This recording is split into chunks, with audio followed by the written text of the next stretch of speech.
Hey everyone, this is Zephyr, and welcome to the very first Baileywiki live play, where we're doing a one-shot of Ghosts Among the Ice, which is our first adventure that we've ever written.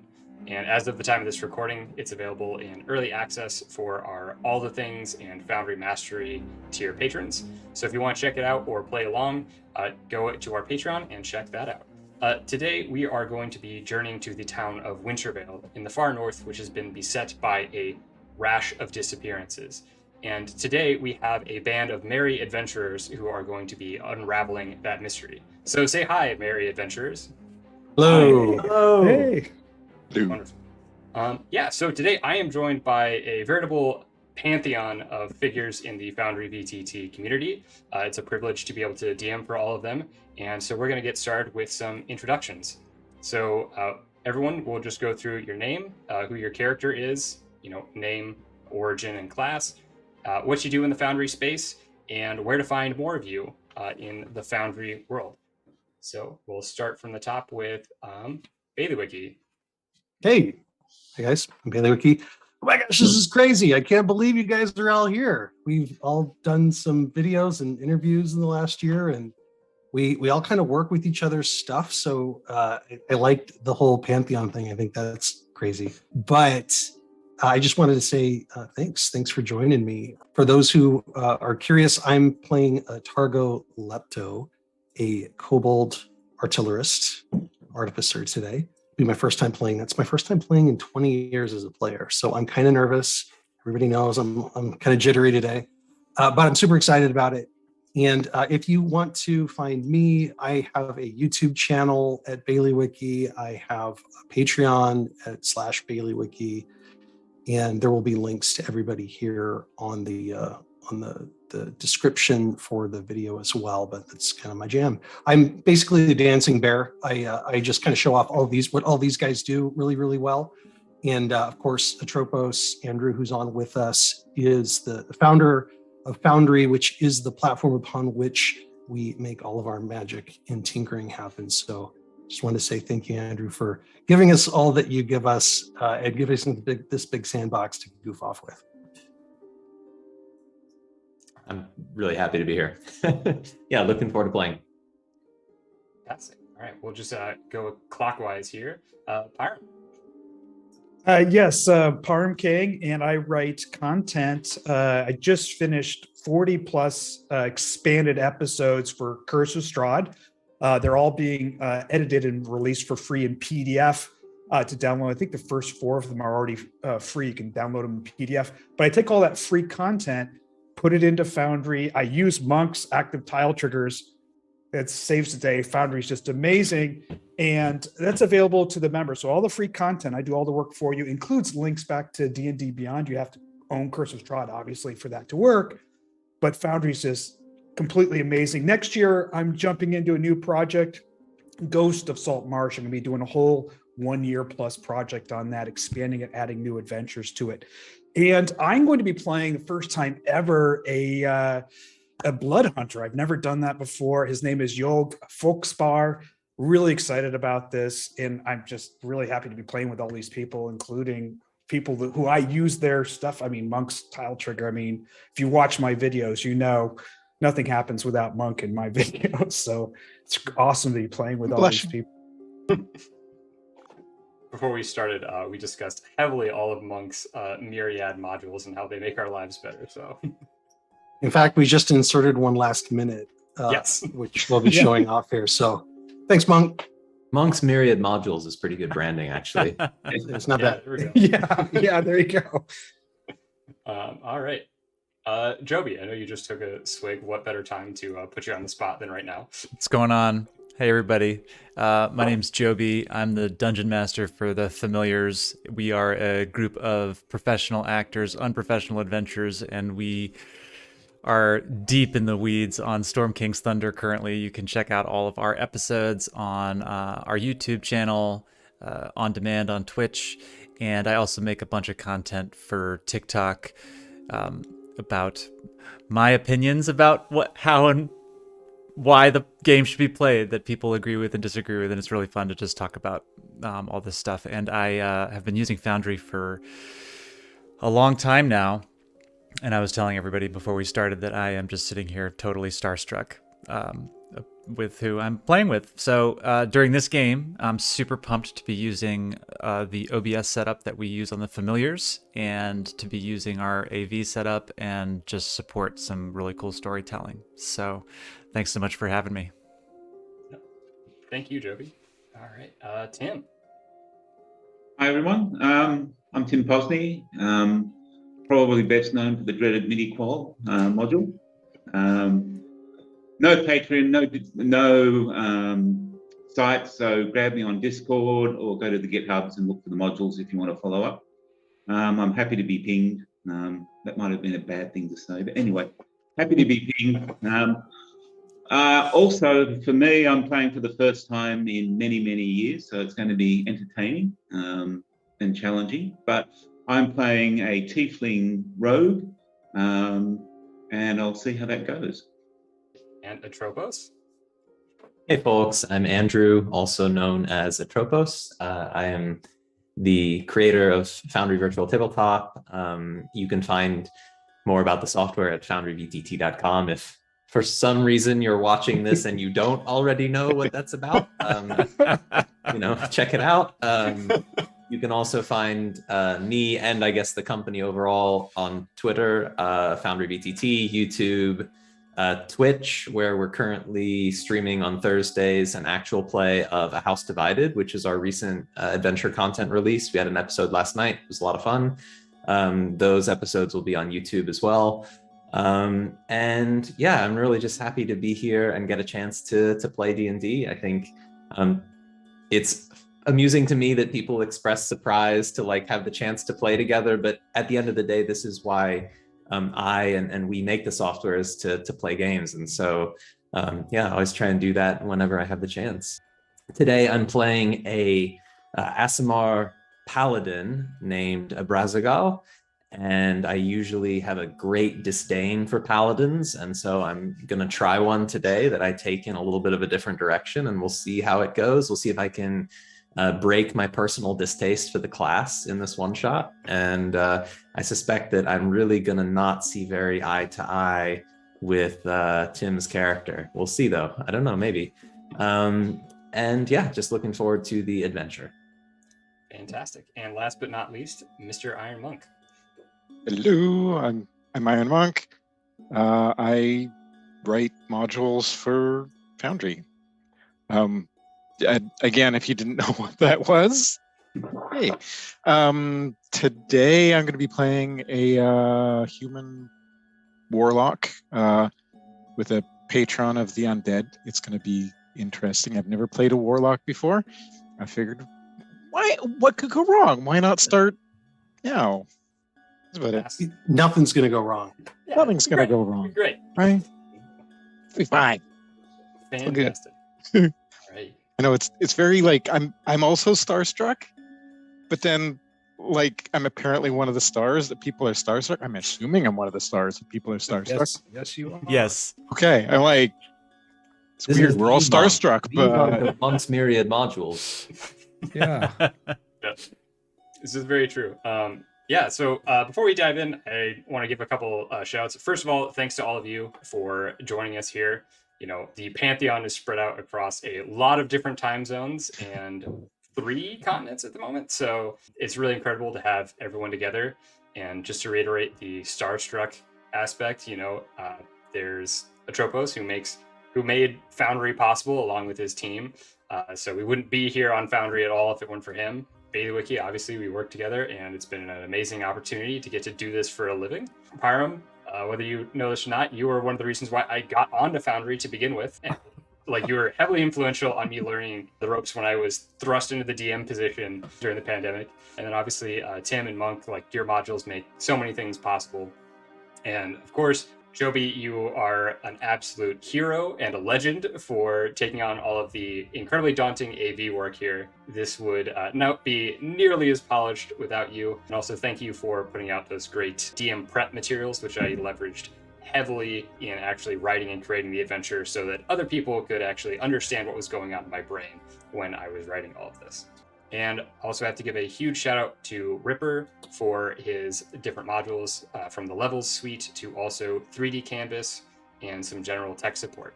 So you'll get to see some pretty incredible modules here later today. And some new things that I think people haven't seen and didn't realize were possible today. Yeah. Thanks to Ripper. Yeah. Working in his laboratory the last Yes. week. So Yes, Ripper was sending us scripts and things to inject into modules to make new features possible as recently as I think it was last night. Actually, he sent a file along that allowed us to have some of the fancy effects that we're going to have later today. So to set the stage here, our adventurers have found themselves contracted as members of the Adventurers Guild. You are all traveling to the small town of Wintervale. It is about 2 weeks march north of the branch of the Adventurers Guild that you guys are out of, the Queen's Garden branch. On your way up here, you have heard about the small town of Wintervale nestled at the foot of the mountains to the north. It was once a mining town and experienced a small boom during that, but some 20 years ago, the mines shuttered and the town has slowly shrank. In this small rural town surrounded by massive coniferous forests and predators, accidents and tragedies happen. It's a fact of life. But over these past few months, several citizens have gone missing without a trace, and the town is in a panic. So they reached out to the Adventurers Guild, where the 5 of you have made your way to the town, and you are tasked with meeting the mayor, Brock, in order to get more information and hopefully unravel this mystery.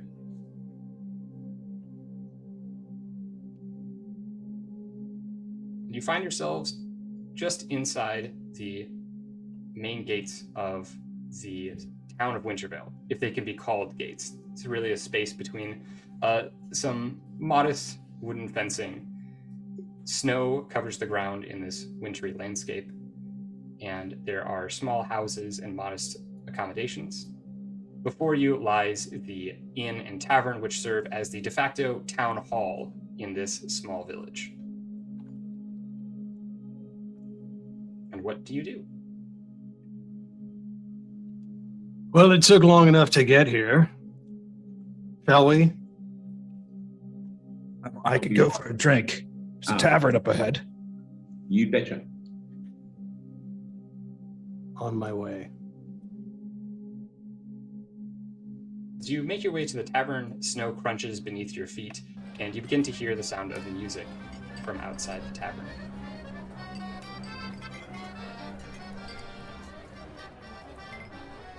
How's the mood in town? Is it like windows shuttered up and doors closed, or are there people out and about, business as usual? It being so cold and wintry, Wintervale is not particularly active even in the best of times. In light of the recent disappearances, there's perhaps even less activity than usual. Windows aren't boarded as people are kind of trying to go about their lives as best they can, but there is somewhat of a dour mood about the town. There is less levity than one might expect in this small town. Within the tavern, you see a gnomish man behind the bar who is short and balding with some large mutton chops and is looking kind of just morose in general. But it's hard to tell whether he is saddened by recent events or just doesn't particularly enjoy living in such a frigid location. Seated around are a variety of patrons, and you also can spot a dwarvish man who has a large, slightly graying beard and a confident attitude with a furrowed brow. Sitting next to him is another gnomish woman who has a deep laugh line on her face and generally has the look of someone who has experienced happier days and usually is full of brightness and warmth, but now her smile is much less broad and just much more pained, I suppose. So Targo spots the gnomish bartender and immediately warms up to him. He saunters over there and says, well met, sir.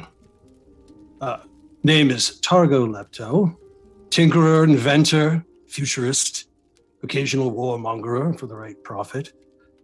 Curious, what's going on here in this town? Targo, can you describe your character for us as you are greeting the bartender?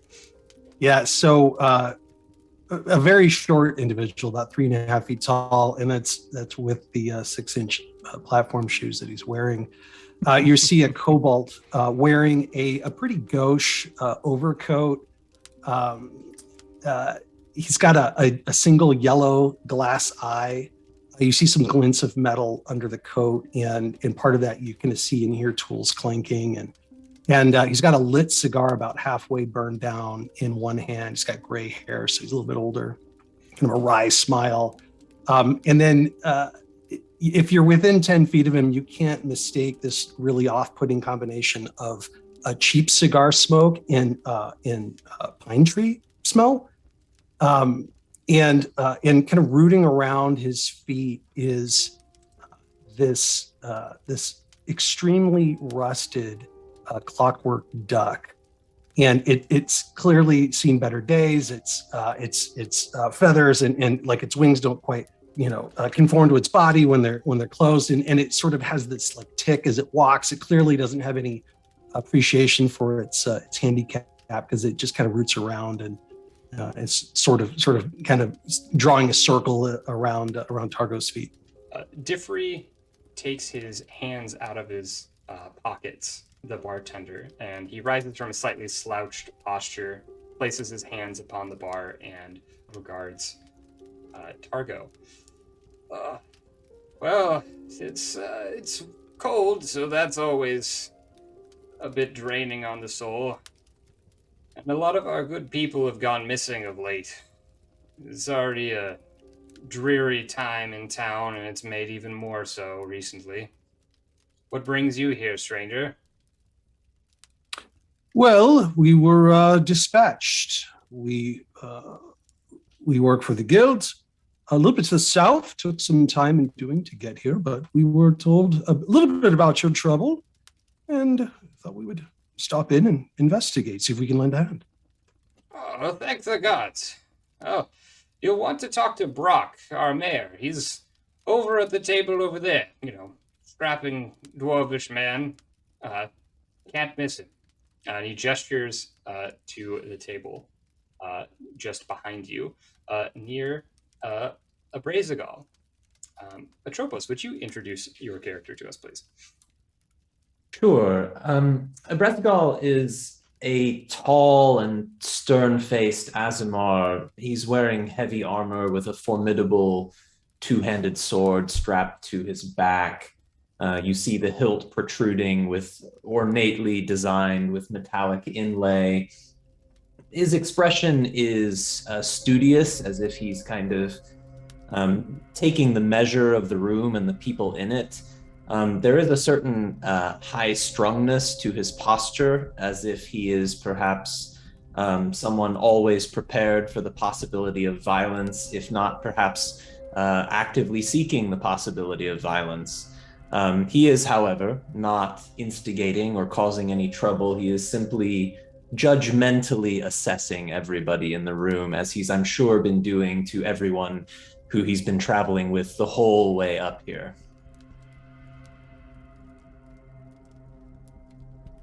Brazigal, you see the gnomish bartender speaking with Targo gesture towards the man sitting next to you. Had I already determined that this man was likely the mayor, or is this new information to me? I think when you walk in and you see the general patronage, Brock here has somewhat nicer clothes. He's not dressed ostentatiously at all. It's pretty simple clothes, a rough spun tunic, dark trousers, and like a leather vest, but it's all very well kept. And he has a small like steel brooch set with a like light blue stone that looks kind of like a badge or some kind of symbol of office. So I think that you would get the sense that this was someone important, whether they were the mayor or not. On the way in. Brazigal, I and Targo just signals. I I think that's our contact. Abrazagal will smirk and nod as if he didn't need to be told, but he's willing to patronize. You're very welcome. Well, why don't you come over, Curious of- Fargo? There'll be time for drinking later. Curious, listening in on the conversation between the bartender. Upon hearing that was the mayor, would turn and wave towards him. And can you With a describe smile. what Curious looks like as he is waving? Curious is, 25-year-old doesn't really look like he should be out on the road. Maybe comes across as like a little bit too nice to people that should be a little bit wary of. That being said, every now and then, out of the corner of your eye, if you're looking at Curious, you will see or think you see somebody standing behind him, but Curious is blocking whoever it is, and you can never quite see who's back there. Excellent.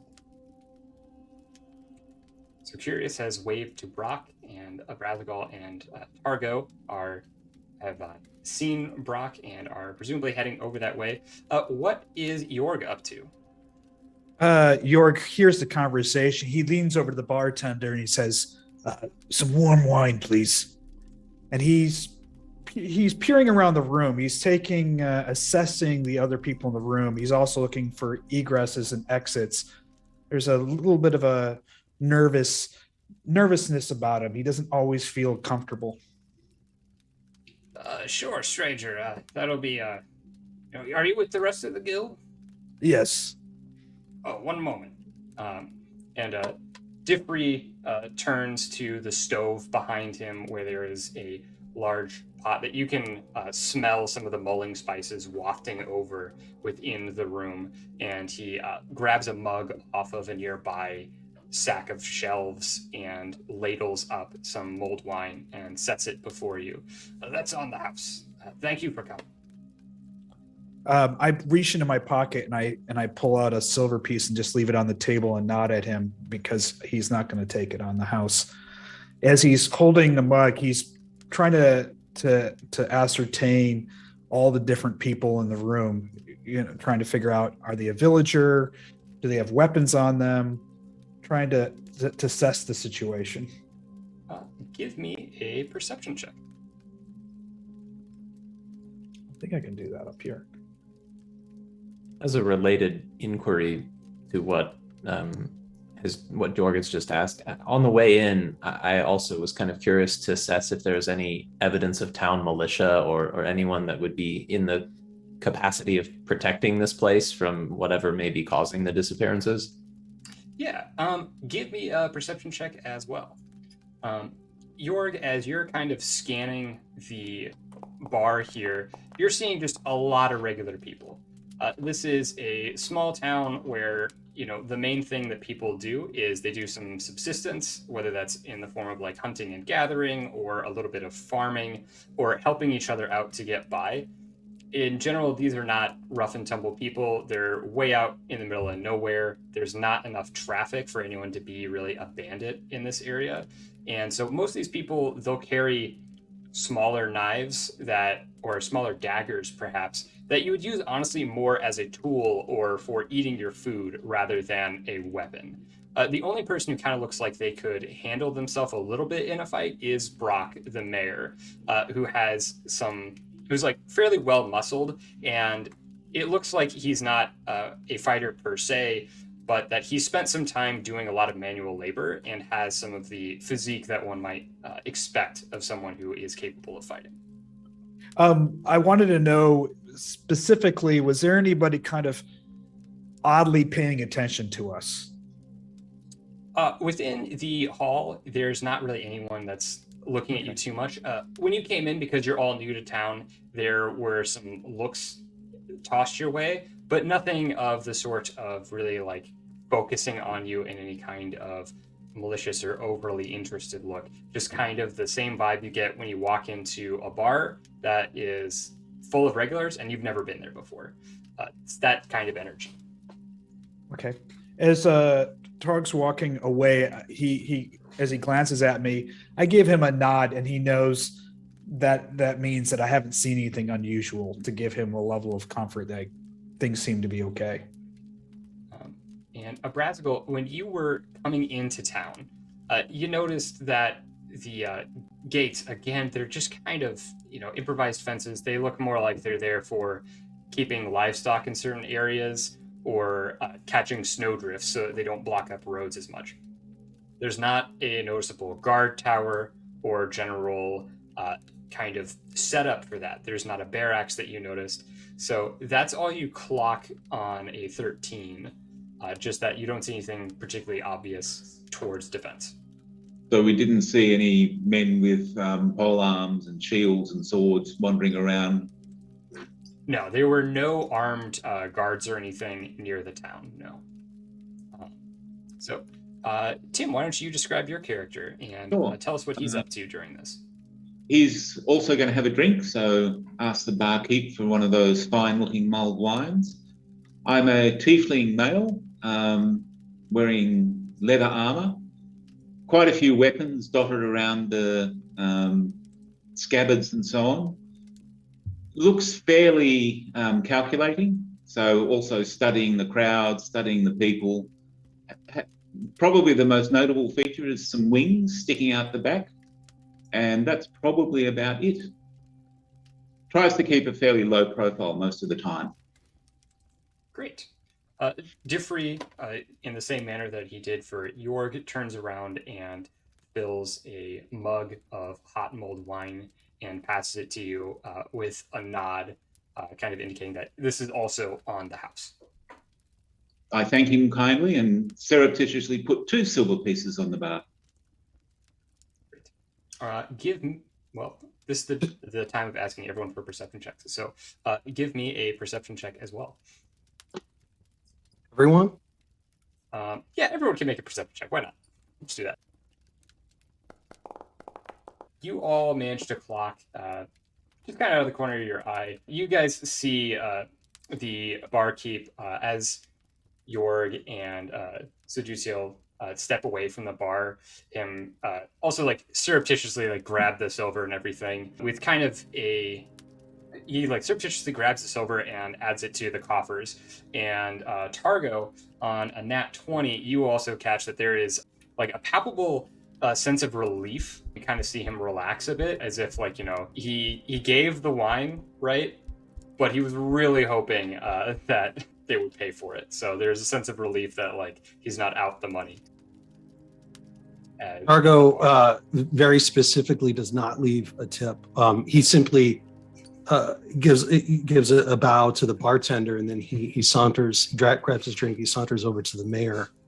He sits down at the table and he says, "Mr. Mayor, we are the solution you have been praying for.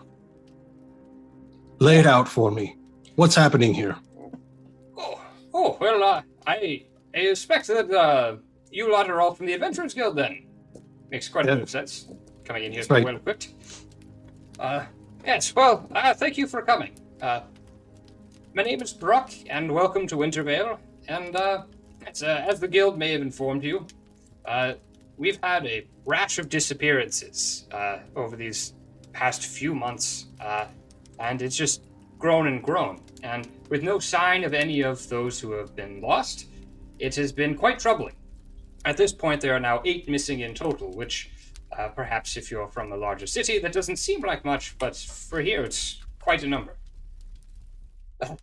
We're not sure what exactly is causing it. Some of the citizens have reported ominous noises and strange lights in the night, but we're not sure. Leading theory from folks seems to be that spirits are somehow involved. Interesting. Can you tell us anything about the scene, or? That's just the matter of it. As folks have gone missing usually late at night, and we've not actually uncovered scenes where the folk have gone missing. Everyone has been lost, reportedly either at night, or there was a mother and her child out that disappeared. But there hasn't been another there hasn't been a witness to any of the attacks, and there hasn't been a clear sign of struggle anywhere. So we're at a loss here. Were Someone going... the people that were in houses, were the doors still locked? Everyone was out and about at the time of their disappearance. This usually happened around twilight. And in totally random locations, or was there any particular areas that it did or did not happen? We're not completely sure, but based upon the routes that their loved ones reported them being on, we think most of these disappearances occurred to the northeast of town. Any strange footprints? We weren't able to discover any. However, in the snow, someone or something diligent about covering its tracks wouldn't have too much trouble. What's in that area of town? Any buildings, dwellings of any kind?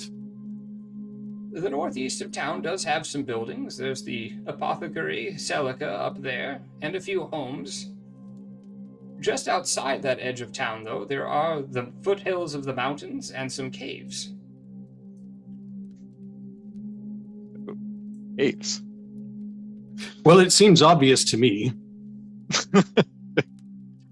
Well, that may be so. Once these disappearances began, did you not assign town militia to patrol the northeast edge of town around twilight? Have you searched the caves? What steps have you taken to identify those lost? The town is very small and ill-equipped, I'm afraid, so we don't have much in the way of militia. Myself and our most recent resident, Pogrim, have taken a few patrols in that area, and Lars has also attempted to patrol in that area as well. Lars has reported, though, that there are some dangerous predators in the area, and so we have not explored the caves thoroughly. It is usually dangerous or impassable. Oh, how much time between disappearances? It seemed to be a few weeks between at times, but it's not always consistent. We think. And the most recent? The most recent was a fortnight ago, about when we sent when word probably finally got to the Adventurers Guild. And forgive me, is there anything about these victims that is similar? Are they children? Are they adults? At random, seemingly? All told, there have been 8 disappearances. And among those, there's been a mixture. Most of them have been women and a few children, but there are also a couple of our men who have gone missing. Ages also seem to vary, so it just seems to be whoever is in that area at night has gone missing. So we've avoided that area heavily. I was going to say, have you tried not being in that area at night? Yeah. We don't particularly try to wander in that area, particularly after the first 2 disappearances. The last disappearance, actually, was far south of that area. It was actually just outside of this, of the tavern here, over near the abodes in the northeast corner of this district. So I think it might be wise for you to speak with the other townsfolk. Obviously, we've chatted with them all, but people tell different things to strangers, you know, so who knows what you might uncover or what someone might not have thought important for us, but maybe you can make some sense of it. You mentioned this Lars character. Is he about? Can I question him? This time of day, you'll find Lars in the market to the northwest. He has a butcher shop there. He's one of our local hunters. You can probably find him in there. Who are the victims' families that we can go talk to? Well, Lars's daughter is actually the most recent disappearance, so all the more reason to go talk to him. Then Nicholas is our shopkeeper. You'll also find him in the market district, and his mother went missing, one of the earlier disappearances. So he's probably worth stopping and talking to. And on a metagaming note, is anybody taking notes on this? Okay, good. Excellent. Love to see it. And I'm happy to remind on any of this as well. So Who was the first person to disappear? The very first person to disappear was Nicholas's mother, Ava. And how long ago was that? That would have been 3 months ago now.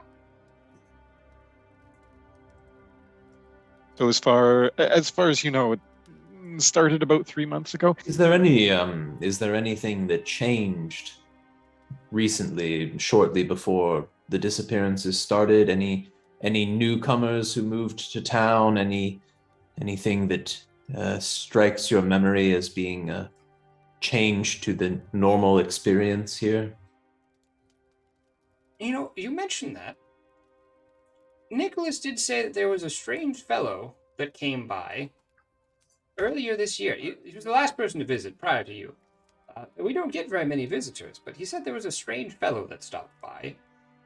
But that would have been some time before the disappearances. Perhaps Do you more recall?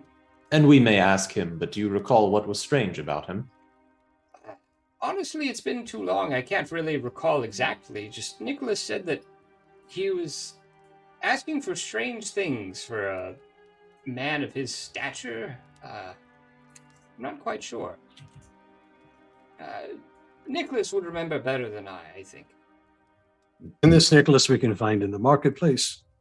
Yes, he runs the general store. I'm afraid if you need to resupply, he's mostly only carrying things you'd need around the home. But if you need rope or other adventuring kit, you might be able to find something there. You just don't expect any blades or ammunition. On a meta level, do we have any healers in the party? I have cure wounds, which is tight. Okay. So You're welcome. Then my question would be, is there anyone that sells healing potions in town? Are you finding yourself afraid? I am finding that I would like to be prepared. Perhaps you wish not to be here. And to be here, I just want to make sure that, we're all healthy. But speaking for the squishier of us, I suggest that we at least go investigate at the local merchant, this Nicholas, question him, find out if he's got anything that's useful to us in this. I suspect we ought to begin our investigation. You've given us a lot to go on, but there are clearly unanswered questions here that need resolution, and swiftly. Thank you, Mayor. You've been very helpful. We'll certainly be back again for more questions. Of course. And please do let me know if there's anything else we can help you with.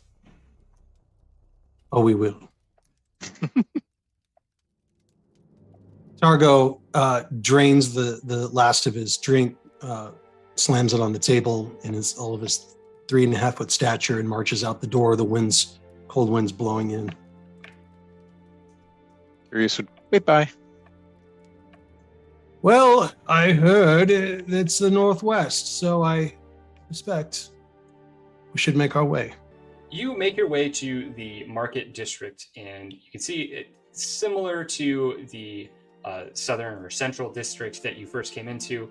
There's homes that have, modest roofs, just generally modest abodes and some structures. And there's a large flat area where there's a well that even from a distance you can tell is probably a bit frozen over. You can tell that from this the cobblestones here in the center that in better weather, the town's few festivals probably take place here, or you might find market stalls peddling food and other goods in better weather. But in the dead of winter, there's nothing here, and it's pretty deserted. There's the odd townsfolk or another walking around, but otherwise, it's pretty deserted. You guys wanted to go meet with this Nicholas? His mother was the first to be missing. Ava, I believe, was her name 3 months ago. This is it right here, right? That sounds like a plan. Okay, walking into the general store. You guys walk in and you see a young man, couldn't be 20, barely 18, if that, has like a slouching posture, kind of like hunching his shoulders, like clearly kind of unconfident. And he touches the back of his neck and greets everyone like, hello, yeah, let me know if there's anything I can get for you. Information, please. His eyes kind of go wide a little bit, and he's certainly. What can I tell you? We understand people have been going missing. That you know something. As he looks up at Cargo, looks up at him. People have been disappearing. Yes. I'm not quite sure what you mean by I know something about it. My mom went missing, and that's been really hard. But what do you want to know? What was the situation when your mother, Ava, it is, I believe? I'm sorry to hear that she's missing. What were the circumstances when she went missing? So sometimes with the store, we take deliveries to people's houses, and so she was dropping off some apples for Celica, the apothecary, over that way, and she really likes the eastern edge of town. That was before it got way too cold and everything. So sometimes she'd kind of walk around Sunset in that area. So I'm not sure exactly where she was at, but that was where she was at. But she did deliver the apples to Silica, correct? Yeah. So the disappearance happened after she delivered these apples to her. Yeah. Celica got the apples. Yeah. And at what point did you realize that she was missing? Honestly, I went to bed after dark, and it was only later I woke up. I couldn't sleep, and I noticed Ma wasn't home. So I stayed up, and I waited for her to come home. But I didn't see her all night. So I then talked to Brock and to Lars and to Celica and tried to find her, and it was like she was just gone. Also, my name is Curious, and we're from the guild, so we're here to help. We're not just random strangers that barged in and started asking questions. You see him relax a little bit. He's been like rubbing his hands on his like pants, like the top of his pants, during this conversation. You see him relax a little bit, but he's still like super nervous. Thanks. That's good to hear. You told the mayor about a strange visitor to town before the disappearances started. A man making unusual requests. What can you tell us? That was a while ago. So it would have been much earlier this year. It was shortly after like the first couple of thaws. This really old guy came in. He was dressed like pretty nice for being around here. He had like something like knit wool or like a wool suit. And he had like it was like kind of fancy. It had like some like a scarf or a tie kind of thing with it. Just dressing real nice. Certainly not from any of the towns around here. So this old guy comes in, and it wasn't so much that like what he was asking for was strange. It was just that he was so old and frail looking, but he was asking for all kinds of like mining equipment and like spelunking stuff, like pythons and hammers to drive them in for anchors and like ropes. Did it look like he was in a position to do that sort of activity? No, that was what was so strange about it. If someone comes in asking for those kinds of things, if we get a visitor up here, it's usually they're just stopped along the way somewhere, or they're coming up here to go climb in the mountains. So the items themselves aren't super weird, but like this guy, I was amazed he wasn't out of breath just coming in from the cold. Did this strange elderly gentleman inquire about the caves or the foothills or anything, or you just asked for gear? He was really matter of fact and to the point. He wanted the gear, and that was what he wanted. He didn't say anything else about his business. I asked him what brought him to Wintervale, and he just said business, and that was it. I asked him what kind of business, and he just said my own. I would say I don't remember more of what he said, but I don't know that there was anything else that he said. Is there anything else I can help you all with? Young man, you seem awfully fidgety. What are you not telling us? And he looks straight at him with his one good eye. Give me an intimidation check with advantage, I think. Am I good at this? He's bad at it. With advantage. It's not bad. -1. Ew. Yeah, so like Nicholas kind of like he like straightens up and in like a nervous way of like taking off guard things. I honestly don't know anything else about these disappearances. I just know that I hate this town. I just want to get out. It's cold and it's sad, and I don't want to be here anymore. And after Mom went missing, like, what's left for me? You know? I want to Is uncertainty about her fate the only thing keeping you here? Honestly, yeah. And I mean, I'm gonna be honest. I don't tell the other folks in town this much, but I'm waiting for someone to find a body. I don't think, Ma isn't a particularly strong lady or anything. Like, I don't know what's going on, but like I'm not really holding out a lot of hope here that Ma's gonna come back. I just like some closure, and then I want to sell the shop, and I want to get out of here. But, what is your theory on what happened? If she didn't get attacked by wolves or something, if she didn't get attacked by wolves or some kind of animal, because that would leave a sign. Like, even, like, no matter that would leave some kind of sign, right? So whatever happened to her, like it took her. What took her and why and how, I'm not sure, but something took her, and it was either smart enough to cover its tracks in a way that a wild animal just wouldn't do, or it didn't leave tracks to begin with. We are here and being paid to solve these answers for you. I suggest that you prepare yourself to hear them.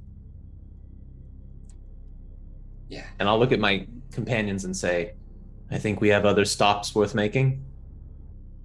With a tantalizing smell of sausages wafting into my nostrils, gentlemen, I suggest we take a trip to this butcher and see what he knows. I believe he's right next door. And Targo makes his way, yes, to where his nose is leading him. You step into the butcher shop, and the smell of sausage wafting through the air was definitely not unfounded. Hanging up are a litany of different sausages and cured meats, like salted venison and pork, etc. And there is a man with kind of straw hair and a platinum mustache and beard, fairly well trimmed, and he's got the air of someone who normally has like a bit more energy, but is clearly a little sapped. You see Lars working away at butchering a deer at the moment, and there is kind of a sunkenness or a hollowness around his eyes. He looks like he hasn't slept well in weeks. And there's also something about like that expression that is, it's not just like down sadness, it's also like this bitterness or like self-loathing wrapped up in it too. There's something of that in his expression as you see him kind of hacking away at this deer. And as you all enter, he barely raises his head and says, "Welcome." Well met, Sir Targo Lepto, Tinkerer, Adventurer, Futurist. I and my band here, we are the solution that you have been hoping for. I apologize for your loss. Curious, and Yes. Targo specifically is kind of looking at some of the meats and some of the spiced meats and kind of putting on a little I'm hungry face kind of thing, hoping that he gives the signal that he'd like a little bit of this. Tell me, or tell us what happened, what befell you here, and what do you know? We are here to try to resolve the issue and uncover your loved ones. Lars, family's never been important enough for a last name. Shake your hand, but he gestures to the blood up to his elbows. What a tale. Well, a few months ago, folks started disappearing. I know the woods around here and hunt, and so I've been looking for them, trying to find them. I haven't found a damn thing. And 2 weeks ago, my Charlotte, she went missing too, and I can't find her either. And no tracks. Not a fucking one.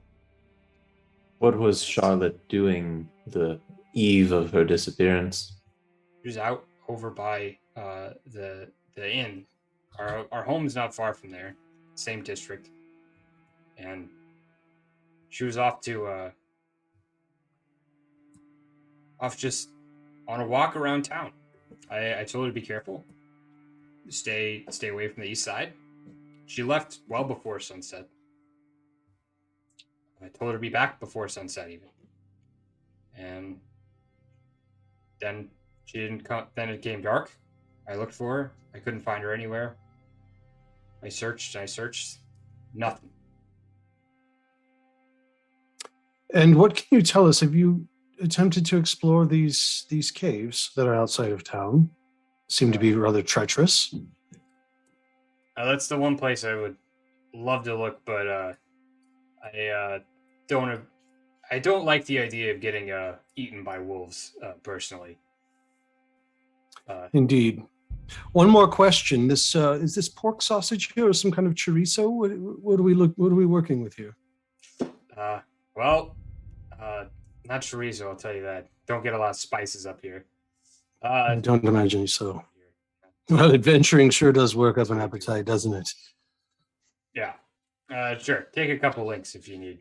Oh, thank you. Thank you so much. I'm gracious host. Appreciate that.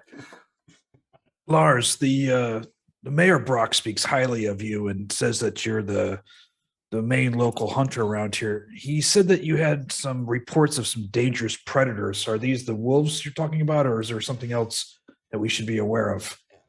Oh, it's those wolves, all right. I mean, you got regular wolves, of course, but there's two particularly large ones that lurk near that cave. They hunt there a lot, and they've got a sizable pack with them too. So, I can handle, a couple wolves or maybe even one of the big ones if I get a jump on them, but I can't go toe to toe against that whole pack. So, and I'm not about to ask someone else to risk their life with me, especially not the townsfolk. Most folk here, they can hold a bow all right, but they're not going to do very well with a snapping wolf coming at their face. What's What's your theory? Some folk have talked about there being weird lights and strange sounds at night over on that edge of town and near the caves.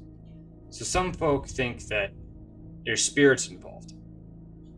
To me, there's burial mounds in these mountains. And if one of those was disturbed and those spirits were angry, it had to have happened recently, right?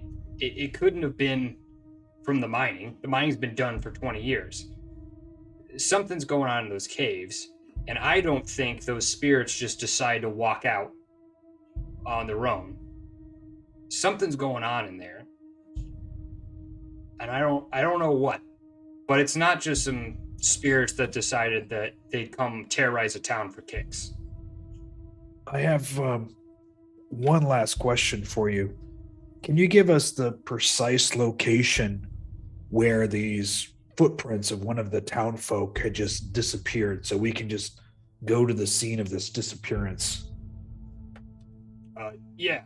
And he describes in like a few different roundabout ways with paces and like relation to other buildings. He describes a few points. One where the footprints for his daughter disappeared back in the central district, and another couple locations in the eastern edge of town near Selica's. And then there's a few along the way to the cave that he is able to like point out where those things happened. And then he also cautions, now a lot of these disappearances happened prior to the most recent snowfall, or happened before there was even snowfall at all, when we were still in that last bit of late summer and early fall. And so you're not like to find a lot of evidence from those particular tracks, but my Charlotte's tracks, they're still there. The trail has gone cold, figuratively and literally. Were all the disappearances close to the edge of town, or were any within town? They were all pretty close to the edge of town. Okay. I think we ought to go investigate some other locations and perhaps converse with a few other townsfolk on our list. I flagged the group as we step outside that we should talk for a brief second. Suggest we move out of earshot of the butcher. Yeah, just out of earshot of the butcher's place. Okay. Look, I'm growing concerned that this might be something perhaps spiritual or undead. There's no tracks or anything like that. I've had experiences in the past with this. I'm feeling this same kind of uneasy feeling. Indeed. Well, it appears to be obvious to me the only place that has not been searched are these caves. There's this stranger that seems to be an agent. If this person wasn't directly involved, sounds like the timing is too much of a coincidence. To me, much of a coincidence. He arrived several months before the first disappearance. Indeed, and with odd behavior, and I think to me it seems as if maybe the danger is located potentially around these caves. I agree that these caves seem to be a natural source of uncertainty where none within this town have had the courage to check for their missing loved ones there. It is disappointing. Would you The cowardice is palpable in this town. I agree with you. Well, I'll buy the first round back at the tavern if anyone wants to join me to talk to our gnomish friend. I am not shocked that you would volunteer hastily for that task. One builds up a thirst adventuring. We know this. You make your way back to the inn, and it is like later afternoon, beginning to get slightly darker now. And you head back inside of the inn, where you see Diffry still standing behind the bar with his hands in his pockets, occasionally moving bottles or cleaning things. Brock and Miriam are no longer here. The clientele's kind of rotated a little bit. Generally just a bunch of other common folk and townspeople.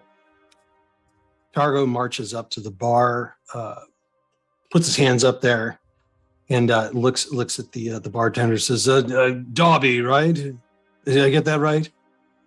I'm curious. We heard tell that you Differing, but yeah. I'm sorry. Yes, of course it was. That's what I said. We understand there was a stranger that came through this town some number of months ago with a very strange story, a very strange aspect, and it seems like a little bit mysterious. And evidently, you're the type of person, by virtue of your position here, that you would meet strangers. I'm wondering if you met this individual, if you could tell us anything about him." I mean, other than him being a really old man dressed way too well for being way out in the middle of nowhere, wasn't anything else like glaringly odd about him. He didn't come with anybody, not that I saw at any rate. So they didn't stay here. If they came with him, they were camped out way outside of town or something. Was he traveling on foot? Did he have a horse? He came on foot, which is odd now that you mention that. Because again, old guy, lots of money.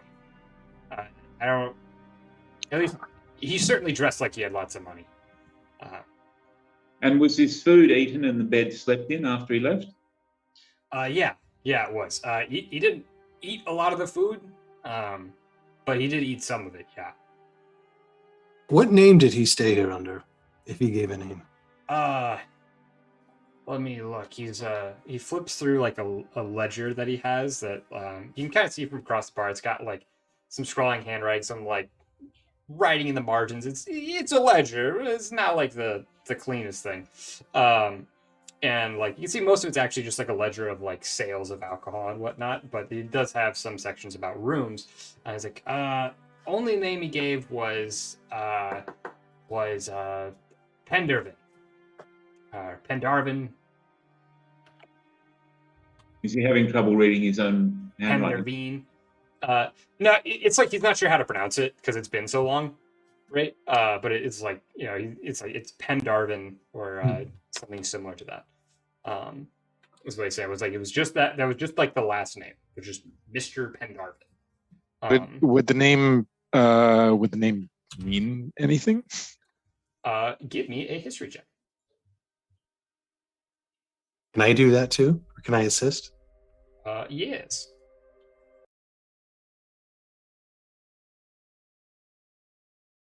Axel, you hear him trying to struggle on like pronouncing the word, and it's Pendervin.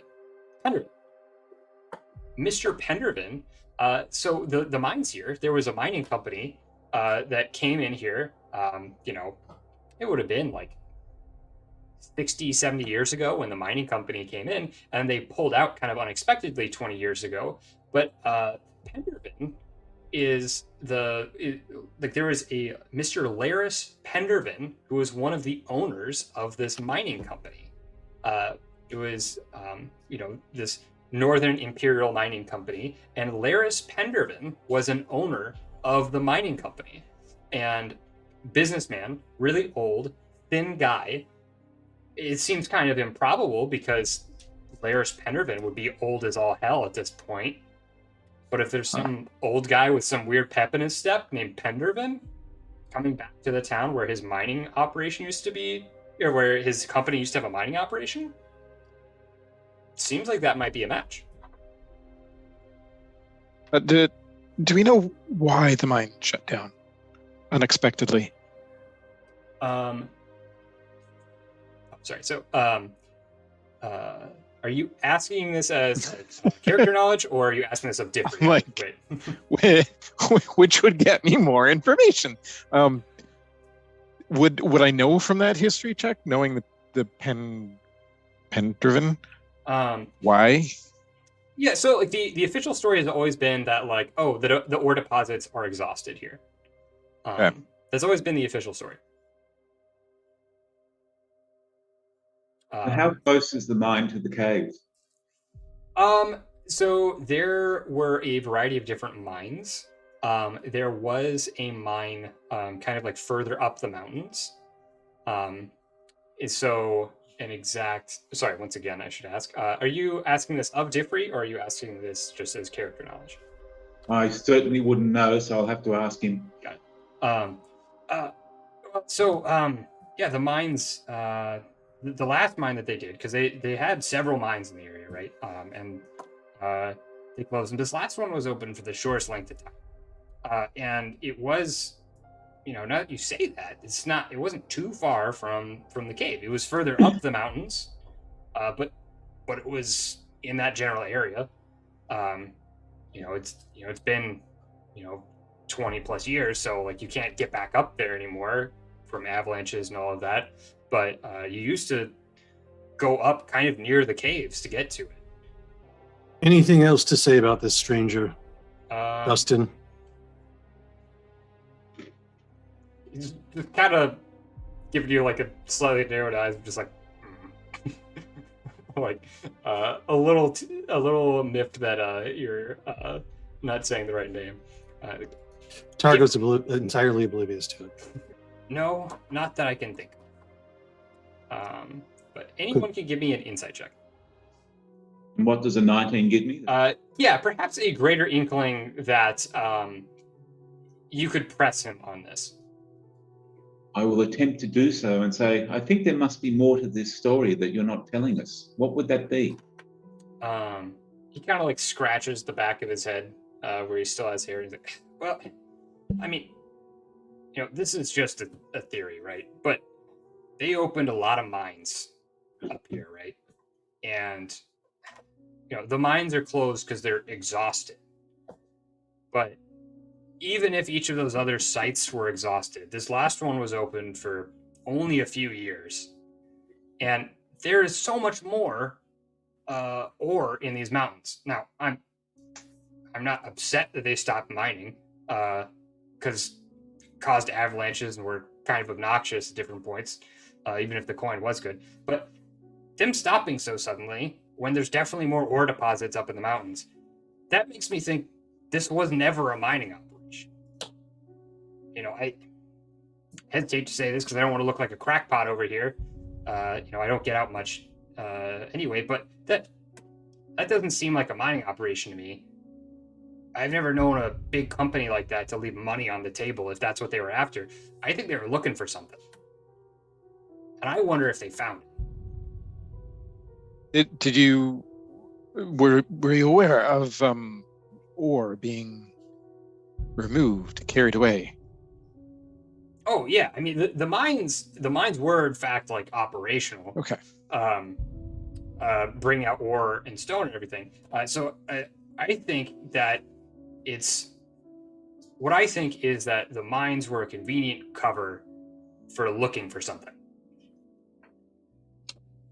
There's burial mounds all throughout these mountains. Some of them you can't access anymore because they're collapsed or whatever. But I wonder if they were looking for something in one of those tombs. And I wonder if the reason why they stopped mining was because they found one. And I wonder if this whole time they were looking for tombs and they finally found one.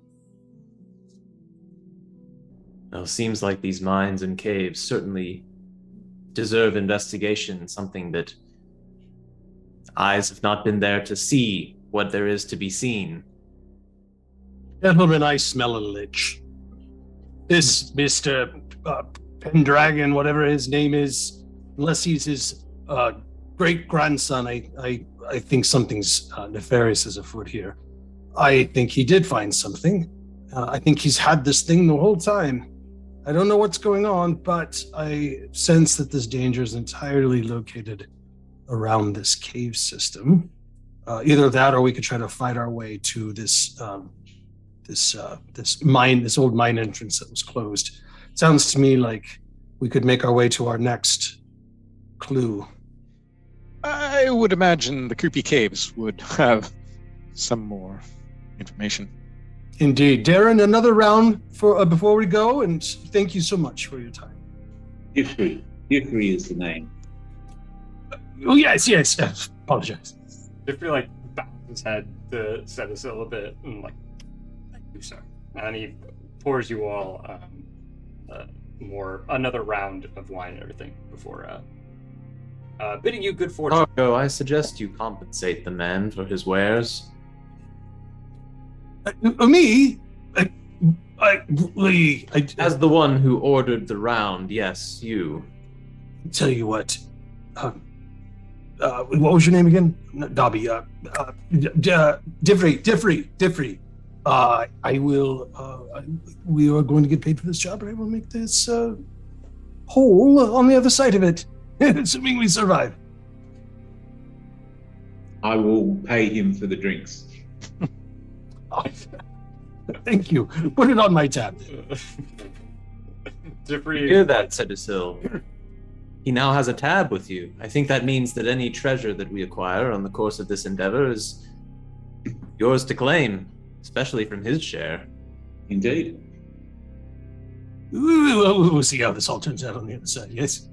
Diffrey's like expression oscillates between like upset and disappointed with Targo to like excited and like thankful to Cedicil to then like mischievous a bit. Is like he like kind of smirks and tilts his head slightly. Is like yeah, that's a good idea right there.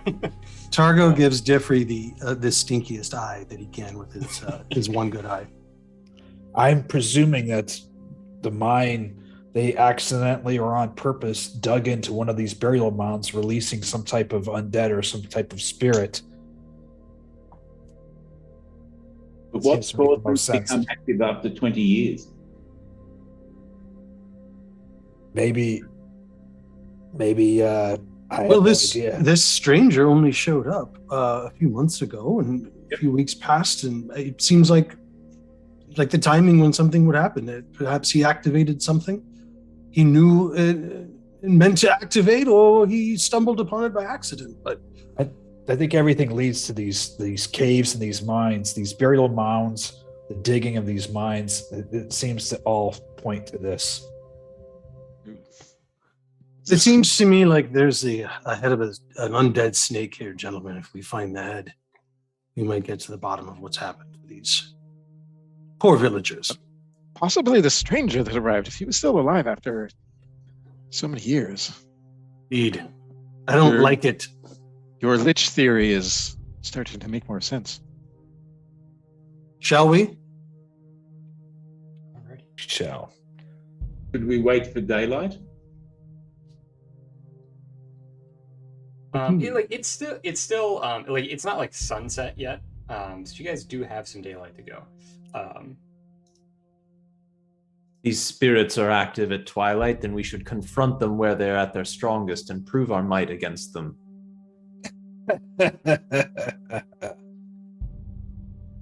Sure. I was not joking. Brazagal takes the lead then, huh? Perfect. Incredible. Okay, so you proceed to the caves then? Looks like it. All right. So you make your way. Oh, sorry. Curious is going to, in preparation, like as leaving the village, cast false life on himself. All right. Great. And Targo has a staff, and on his staff is mounted a it looks like a gun turret. He taps his staff on the ground, and the turret sort of like stands up off the staff and basically on two legs. It's like a gun with two legs, and it walks down to the ground. He sort of picks it up in his hand. And he says, "Hello, Groucho. Are you ready?" Like a little like buzzing and whirring from Groucho as it like dips its head in like agreement, or the barrel of the gun in agreement. Yep. You hear slight buzzing coming off of it. All right. How's the duck feeling with the snow? I haven't introduced you, everyone. This is Homunculus Duck. You can't say it without sounding vulgar. I apologize. And the duck goes up to Brazagal and starts rooting around. And the really concerning part is when it quacks, it's clearly a recording of Targo's voice. So like quack, quack, quack. That's amazing. Incredible. All right. So you begin making your way to the caves here, and you arrive outside of them, and the wind is whipping through this area, and the snow crunches beneath your feet. It's particularly cold, so this is really dry powder here that is crunching beneath your feet. And some of it's like, melted in the heat of the day at times, and like refrozen, so there's that thin layer of ice on top of it. Jord and Lepto, you find some tracks from wolves. However, it does look like maybe you caught a bit of a lucky break. These are fairly recent, and you can see that they are like fairly recent, as in this probably happened in the last day or so. But these wolf tracks are all headed off this away from you, and it looks like these wolf tracks are all headed away as if they are moving out and going hunting further afield. So while this is an area of like heavy wolf activity, it does seem like the wolves are not out and about today. Though that may change if you spend too long inside of a cave or something like that. They might be back. Were these wolf tracks typical wolf tracks, or were these kind of the larger wolves that maybe Lars was referencing earlier? You are able to identify a total of 11 sets of tracks. 2 of them are much larger wolf tracks than others. And then the other 9 sets are a little closer to typical wolf size. So you can deduce that this is probably the pack of wolves that Lars was referring to. And it seems like it is on the move at the moment and away from home. So if you act quickly, then you can probably have a window to get into the caves and do your investigating and hopefully get out. Well, folks, I think these wolves are about. We should probably get into the caves before we give them any reason to come back here. I concur. Jörg, I assume you'll be leading the way? Sure. Why not? Which way? Now, is this the caves this way here? I'm not sure where mouse is. I forgot to install pointers and pings for Pete's sake. Is this the cave entrance here? Just draw freehand and then I'll make life easier. Here we go. Okay. So caves are this way. Yep. I found this blue arrow track in the snow. Follow me. I'm an excellent tracker. Very convenient arrow has been frozen into the snow from the ice. It says fools go this way. Excellent. As Okay. we're preparing to venture into the cave where the possibility of danger lurks, I think Abrazagal will take a moment and fortify himself by casting Armor of Agathis. Yes, and I will use my Crimson Right of the Dawn. I don't know how I'm supposed to do that, but I'll do it anyway. Ouch. So I guess this is the first time I've done this, so I guess I take 5 damage. Yeah. You take 5 points of damage as you slice open your hand or whatever your methodology is. I pull my blade out and I slice open my hands, and because it's so cold, my hand twitches a little bit. And I thought you were just very enthusiastic. Blood starts dripping into the snow. I quickly wrap it up and put my glove on, and you notice that all of a sudden my blade on my rapier starts to glow a little bit. So It actually sheds out 20 feet of light.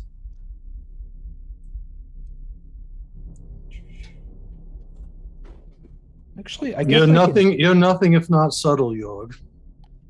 Let me see if I can do that. I also, working on it for you as well. since Oh, that's there's a little too already a light source within the party and we're not trying to advance, it seems under the cover of darkness, Abrazagal will also illuminate the pommel of his greatsword with a light source, since I anticipate being closer to the front line. while the rest of you preparing, everyone give me a perception check. Brazigal, you, both you and Cetasil are able to spot there are actually tracks here in front of the cave. And Cetasil, you're able to tell further that these are not wolf tracks, or both of you are able to determine that these are not wolf tracks in front of the mouth of the cave. Cetasil, you notice that there are footprints that are heavier, and then there's drag marks from those footprints leading into the cave, and a couple sets of footprints that seem to indicate someone walking out of the cave and then going back in, as if someone stepped out of the cave, grabbed someone, and dragged them back into the cave. I share that with the party. You make your way into the cave, and you hear the howling of the wind from outside and the crunch of snow and ice under your feet once again. And you can see this pool of ice, frozen solid, before you. And there's some light that filters down from maybe a collapse up ahead, up above. And you are seeing a room filled with ice. Do we detect any movement or sound? So this view up at the front, you can see there is this icy lake and everything here. And you can see that beyond this icy room, there are two ledges that lead up. One up to the left has some shimmering movement. And those of you who are familiar with the undead, so Jorg and Curious in particular, will clock that as a ghost up top. And then over to the other side, you can see a cascading series of ledges that look slightly disturbed, like something may have gone up there recently. But there's a lot more signs of that over on the left ledge by the ghost. So both ledges look like something has gone up them, but there's a lot more traffic leading up towards that ghost. We have company, gentlemen. Yes, the undead, just like we thought. Seems to be a ghost. Jorg, is there any chance you can make your blade slightly less gleaming in order to avoid serving the beacon for everything in this cave? Hold on. Let me see if I can turn down the batteries. Yeah, there you go. That's about as low as I can go. Maybe put it in your scabbard. Here's what you all kind of notice as you're stepping in here. This ghost absolutely sees you. You got beaming beacons of light and everything going on the swords, but the ghost does not appear to be moving towards you or anything like that. Just kind of What does the ghost look like? Kind of older, and it does look like, from what you can see, that there was like some kind of like gash in them. So like they died in battle or something like that. But they're in like almost like funeral regalia that's just of like a really old style that's now worn away. How high are the ceilings in here? They are 30 feet, kind of close to the entrance, and then they kind of like dome up to 50 feet, like directly above the stalactites, or stalagmites. I will fly up towards the ceiling. I'm not detecting a threatening aspect from this apparition. This may be an opportunity to attempt communication. As he begins to fly, I call out, Jorg calls out to the ghost, and I speak in both abyssal and infernal and undercommon. I say the same thing over and over. Are you aware that you're in the mortal plane? So it's kind of like after you've repeated it in both like in like all of these different languages, right? That you get back something. It's like, and you can connect that this is almost like some kind of dead language, almost, right? Like this is not a infernal being per se, and they don't speak what is now common, right? So this is like a dead language kind of thing, but you get it back in kind of like this broken sort of common, almost, yes, not meant to be. I turn to to who's that to my left? That's a Brazical. I turn to you and I say, I don't know if you heard that. I believe this is one of the spirits that must have been woken from the burial mound. Probably is lost between different planes. He probably is not a threat. Well, if Drifting. it attacks us, we will put it down. Otherwise, we venture on. Perhaps it can give us an idea what else might have been released through this uncovering of the burial mound.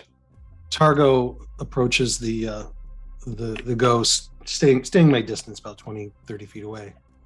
It says, "Help," in kind of a imploring. Responding to Targo, the ghost says, "Help, please."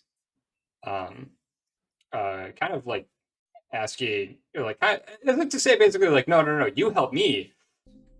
Targo asks the specter, "Where is the defiler?" He's assuming that somebody defiled his grave or something. There's always a defiler. I mean, it's safe. It's not my first rodeo. Which one? Uh-oh. Curious, give me... what kind of check would make the most sense here? Just give me an insight check. I'll give myself guidance because All of us? Yeah. No, just curious. Okay. Yeah. And then curious, on your insight check, this is less of like a gut check about like, oh, the vibes of this ghost, and more this thought of like, you could probably communicate significantly more effectively with this ghost if you asked your ghost for help. Oh, okay. I was wondering about that, but yeah, I would full on call on my nanny. What is your nanny like? Kind of scary. Kind of scary. Like long black hair with like really, really pale. Like what's the from The Ring? You know that. Okay. Yeah. It's kind of like the Ring Girl. Yeah. And literally, she will appear and kind of climb up my back and be hanging on my shoulder there. It's not pleasant. No, I'm totally used to it, but I'm sure it will, unsettle anybody that sees it. So your nanny crawls up over your back. She kind of like skitters up over your back, has like, one arm over like your one shoulder, another arm kind of wrapped around the side of your other shoulder with like her head peeking out. And it's like, oh, what do you need help with, curious? There seems to be a ghost here, and I believe that you could communicate to it more effectively than I think we can. Can you ask him what's been happening around here? You see like her eyes kind of turn into like spotlights, and like she opens her mouth and another like beam of light shoots out of it. And it's almost like she locks eyes with the other ghost that also has like spotlights shoot out of its eyes and mouth, as if they're communicating in a different way than just regular language, conversing back and forth. And your nanny then, after a bit, like they break eye contact and the lights dim and everything, and she kind of like turns to you to relay some information. His body was disturbed before the crypt. He must be returned to bring balance to the crypt. The crypt is under siege by a wizard. Oh. He can help if his bones are brought back. He is not under the control of the wizard because his bones weren't there when the wizard started to defile it. Do you know where his bones are? They are somewhere down the right passage. Okay. And he's standing in front of the left. Yes. Okay. So somewhere the way. I'm assuming that everybody heard that because, like, she's there. That was on my super shoulder. creepy. Your grandmother was super creepy, but that's great. You're very helpful in a pinch. What's the level of freshness of the blood stain here? Give it a click. Okay. Is that a monk's active tile trigger? Yes, it is. Boom. I know, I recognize it. Product placement. I love those. All right, great. Okay, so you have investigated this bit of blood here, and you've determined that it's got to be at least somewhat recent, right? It's hard to see in the snow and the ice, but once you've looked at it a little bit, you kind of start picking up details, and you can tell that there is more blood in this cave, leading down this right passageway. Do we know what to do with his bones once we have them? Your nanny communicated that they need to be returned to their proper resting place. So what you're kind of able to infer here is that this poor soul was a victim of grave robbing, which may have actually saved him from being basically like a puppet of this dark wizard that's messing with the crypt. But because he's saved from that, he can potentially help fix some of the stuff going on in the crypt. We don't know it's a dark wizard. Yeah, fair. Well, it's unlikely to be a good wizard. Is this blood? I mean, is it frozen or is it still fairly? Can we tell if it's been there a long time or if it's it's not completely frozen solid, so it can't have been here for that long. Gentlemen, in uncertain times, it becomes incumbent upon someone to step up with bravery, and I'm willing to be that agent. If you'd like, I will send my duck. The courage of your creature, of your homunculus, is not required, for there are those amongst us who have true courage flowing within their veins. They duck just as a quack. Le quack. The quack also being seem to be- recording is great. I also seem to be buried in the ice. if it looks like There we a go. I'm duck, coming out. quacks like a duck. There is like a part of it where like there's an overhead tile masking some Oh, okay. transitions between some underfoot tiles. So it does give because you're going like through a tunnel. It does give a eerie sensation or a where's my token? So. Okay, yeah, that was it. It was like all of a sudden disappeared. I'm like, oh, okay. As you guys are making your way through the passageway, you spot more blood on the ice, and you're making your way through here, and you can find more blood. You detect more blood down here. And it looks like the cave splits here. It looks like it goes this way, and does it go this way too? Yes. Brazigal, you're detecting more blood this way. Yeah, I'm following the blood. So I'm seeing some things that I have questions about, and maybe I'd ask for a clarification on what I'm seeing from my current perspective. Valid. So, Adrazigal, as you're making your way through the cave, you're detecting this next spot of blood. You climb up these steps, and you are seeing through into another chamber that kind of comes to a dead end. There, you see much larger splots of blood on the ground, and kind of leaning up against the wall in a pool of blood is what looks like a townsperson. This is a kind of like middle-aged man with kind of like middle-aged, like half-elven man with like rough tousled, like gray blonde hair and like a beard, and he's kind of like clutching his side, and like also like kind of trying to hold like his other wrist like close to his body, as if he suffered like some serious like wounds and stuff, leaning up against this cavern wall in the back. I will alert my companions that there's someone wounded over here, and without really having any caution about springing traps or anything, Abrazigal's just going to start striding ahead. I'm going to stand over into the corner back against the wall and try to hide myself. So you want me to roll a stealth check?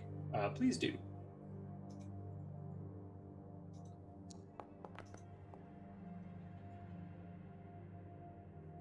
Okay.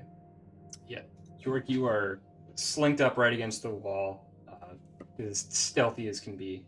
Does this individual show any recognition or awareness that I am approaching?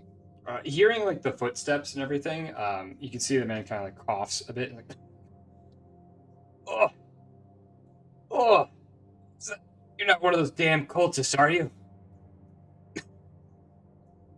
No. Who are you? Name's Henry. From Wintervale. Are they nearby? The cultists, they're further back in the cave. They took me, and I don't even remember how I got here. I disappeared, like just lost consciousness, and when I woke up, they were draining blood out of me and making a circle. Does that man match the physical description of any of the missing townsfolk? This matches the description that like was only given to you like pretty briefly. Henry, the one of the woodcutter and like kind of carpenter of the town, who was missing. Yes, this does match a description. Okay, I'm gonna stride all the way over, maybe not exactly within 5 feet of him yet, and I just want to give him the quick study to see if he's like looking around, like he's expecting anything to happen. He's definitely like got a little bit of like a nervous look going. But it's like in the sense of like you can very much tell that he is not sure about you guys. Mm-hmm. Is not like he's optimistic, as I think anyone who is like bleeding out in the back of a cave has to be. Yeah. But at the same time, like he doesn't know you. I'll spend I'll approach further, and I'm going to lean down, and I'm going to spend an action to give him 3 points of health via lay on hands. Oh, thank you. Oh. Like the wounds heal up on like his wrist and like his side a bit. As Targo passes me, I'm kind of watching our back, and I tell Targo, I overheard cultists. Find out how many. Targo marches up and says, "Sir, we are from the guild hired by the town to clear out this hornet's nest and rescue you kind folk. What can you tell us about the threat in this cave?" So, like I said, it was like I was passed out. All of a sudden, I felt this great cold, and then it was nothing. And then I woke up, and I was held over this carving in this floor, and they were cutting open my body and taking my blood and writing this big circle in it. I think they were working on some kind of ritual, and something bad's going on. Do you remember how many you saw? 5 people. Some Humans. more. Yeah. How did you survive? Honestly, I'm not sure. They were starting to haul me away from the circle. I think they thought that I was already dead or had passed out. So they dragged me off, and they laid me next to this coffin. They laid me next to that like they were going to dispose of me later. I just barely came to, and when they were working on their circle or whatever it is they're doing with their chants, I managed to scramble up, and it was just all adrenaline. I just sprinted out of there. How long ago was this? I don't know. I'm still alive and bleeding, so like it couldn't have been more than, I don't know, half a day or something, maybe, but I'm not sure. Since I wasn't conscious when they got me in here, I didn't know the way out. I ran, and I ended up in this this tunnel, this is where my legs kind of gave out, and I kind of figured I was at the end of my rope. Gentlemen, I believe time may be of the essence here. Agreed. Well, then we're looking for 4 or 5 humanoids with additional support from mind-controlled zombies or wraiths. Am I getting this right? And a wizard. Yes, indeed. Henry, if it was, point us in the direction that you came from, where the threat lies. Well, if you follow the blood back, there's that big icy room, and then there was another ledge, that I came down. There was a ghost there, but and it didn't like that I got close to it, but it left me alone as soon as I ran past. It was further down that way that I came from. I came from behind that ghost from another chamber. There's a crypt wall, hole in the wall. Yeah. Come with us. We'll get you to the entrance before we proceed further in. You'll make it back to town on your own. Thank you. Except for the wolves. Yeah, that's a fair point. Yeah, so you might want to stay by the entrance of the cave unless you absolutely have to leave. It's not quite safe out there either. Shall we continue our search for these bones, or sure seems like we could use an ally at this point?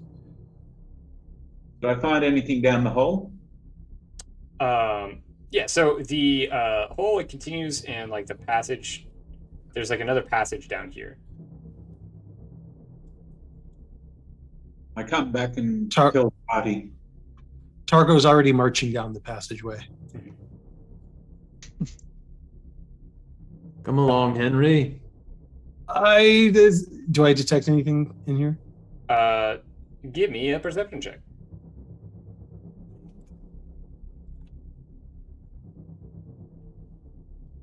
Not good at perception. Like I said, looks clear. You don't. Follow me in. You don't detect anything. You don't detect anything odd that stands out here. I'll be percepting as well. Yep. As I go through. And then Maxwell, you can actually make your. If you're also going to be looking around, you can do so with advantage, Maxwell. What do we see in this room? So Like where are we? It's like a tendril of the cave has gone off in this direction, and there is a where this light is filtering down. There is a bit of a crevice up above where water has dripped through and then formed this kind of frozen pool. Curious, you can't put your finger on it. There's something. The hairs on the back of your neck are standing up like they do when you're around other undead presence or similar things of like that supernatural element, but you can't place it. Cetasil, you are able to clock that the ice over here is disturbed in some way. That there's something beneath the ice. It's reflecting differently. I would like to be. I'm sorry to interrupt. I would like to be trying to keep up with the party, but I'm not leaving Henry alone here, and so I'm wondering: is he able to come along, or is he not able to move? Yeah. After you did lay on hands with him, he is able to walk. He's not like fast or anything, but he can. Okay. He can go. I would like to try to come up to the edge of the ice and take my glove off and touch the ice and see if I can track or feel any undead or any fiends like I tried before. You're detecting like that there's like some energy here that would be indicative of like ghostly remains, as you know that when ghosts are raised or disturbed in some way, that sometimes other undead are raised along with them or by their presence. Not necessarily of their own will. So you've got kind of that vibe, that energy field, and you believe that the bones are in this area over here, probably. And then based off of what Cetasil has seen that something in this region. So if anyone wants to walk up and give this a click, Fly over and give it a touch. I believe you've got some description there. Probably should have made this pop I up. found some bones. Indeed. I will take them. What'd you find? Some Treasure? bones. Oh. Oh. Well, good. We did come They back. might be the bones we're looking for, so that could be good. Indeed. Let's go back to our friend and see if we're on the right track then. But yes, so you recover these bones, and here's your nanny immediately responds, like gestures towards the bones that Cetasil recovers, as if to indicate, like, yeah, that's it. So And my nanny says that those seem to be the bones that we are looking for. I'm going to get Henry to the entrance of the cave, and I'm going to tell him, I suggest you wait for us, but don't wait forever. These conditions are harsh. You need to get back to town. If we're not back in an hour, you should make it on your own. There are wolves. If you deserve to make it, you will. thank you. Appreciate your help, and good luck.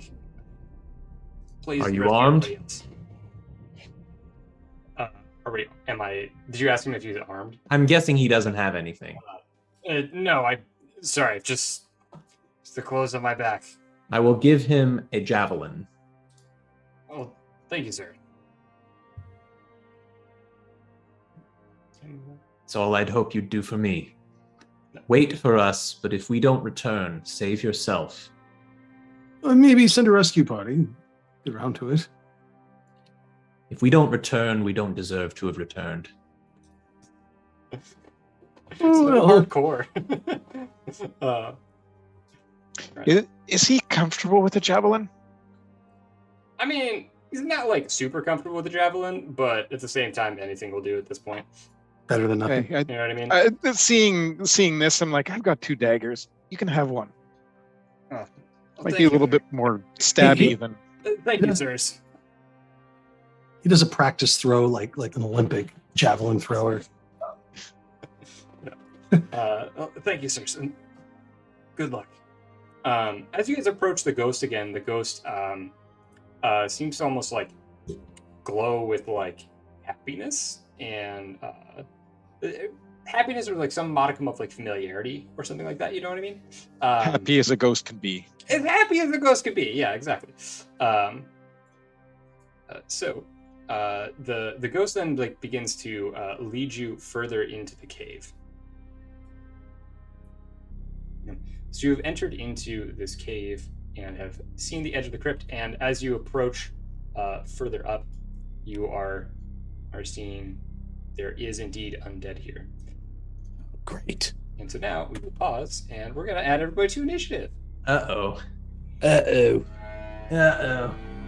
I was going to ask if there was time to do anything preparatory. But if they've seen us and if they're after us, then I guess the answer is no. But if they haven't seen us yet, I'm wondering if there's time to do anything first. I would say that like so I'm looking at this I would say with light coming, there's Not maybe exactly time for a little bit of preparatory work. Like I guess I will allow like a bonus action, not a full surprise round, because like they can see the light coming through like the crack in the wall, right? So bonus action preparatory shenaniganry. If you're, I think if you're giving us a bonus action, I guess I'd take advantage of that with a shield of faith. Can I clarify that I'm holding Groucho? Groucho's a tiny object. I'll just keep You him can either near move me. him with you, or we can use token attacher No problem. to link him. But I'll keep him with me. okay, cool. With that, let's get started. All right. Is it me? Yeah. This is Cargo great. is up first. Okay, let's see. Who? I don't know if this is going to help anybody, but I'm going to try it. I see a couple of melee fighters over here. So let's see, how far can I go? 1, 2, 3. I can get to here. Targo's gonna run up in the middle of his comrades, and he is going to say, "Excuse me, gentlemen." Oh, and you hear this huge roar come out of this little tiny body, and he uses a draconic roar, which gives everyone within 10 feet of him advantage on their next attack. Hopefully, it's useful to you. I swear I thought you said Leroy Jenkins. As long as we're consistent with it, we can do it this way. But just to point out, Draconic Cry is like the enemies that hear it, the people who attack them get advantage on it. Oh, is that how it works? It's like a debuff that gives whoever's attacking you advantage that you use on enemies as opposed to the other way around. Yeah, So I didn't read that. it's I didn't read that at all. I had to reread that a couple of times because like, oh, that's kind of funky. Well, then but as never long as mind. we're consistent, I'm whatever on it. So. No, if that's how that works, then that isn't what I need to do. So I'm just going to actually run up to where I can actually get closer to the battle. How high are the ceilings in the crypt? The crypt has only 15-foot tall ceilings. 15 foot tall. Let's see. Now I need to end my turn, right?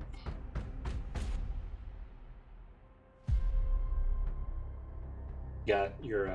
All right, and Groucho's with me, so I don't think he has line of sight to anything. So that's it. Anything for Homunculus Duck? He is. He's just going to kind of be waiting in the wings. Where is he? He's over here. It's hard to see. Ah, got him. Yep. All right, I'm going to have him fly just over here, and he's going to be hanging out. Groucho. In turn. Cool. See, okay, a spirit is going to.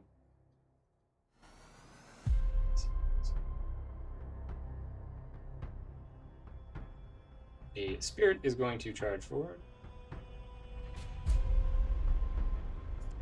Very angrily, and it's going to kind of prepare to attack anyone who gets close to it.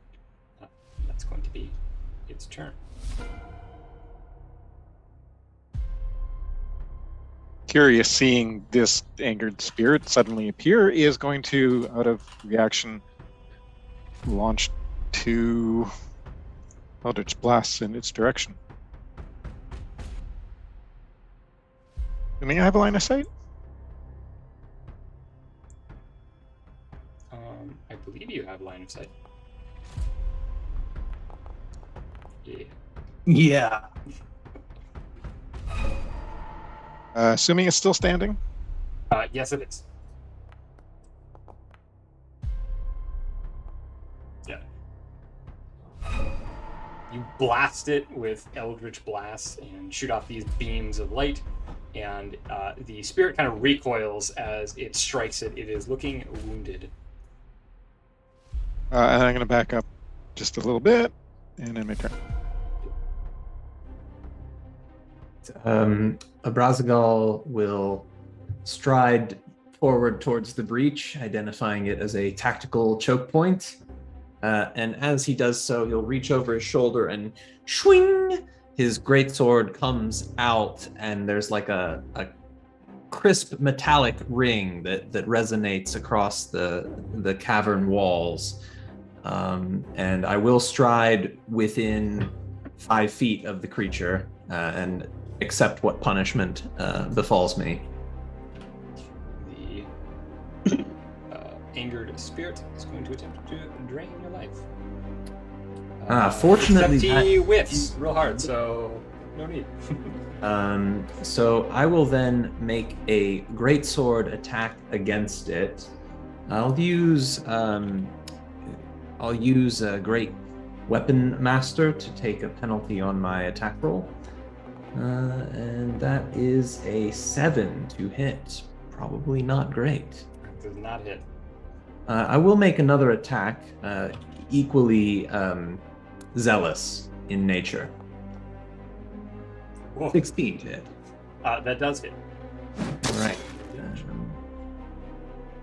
That will amount to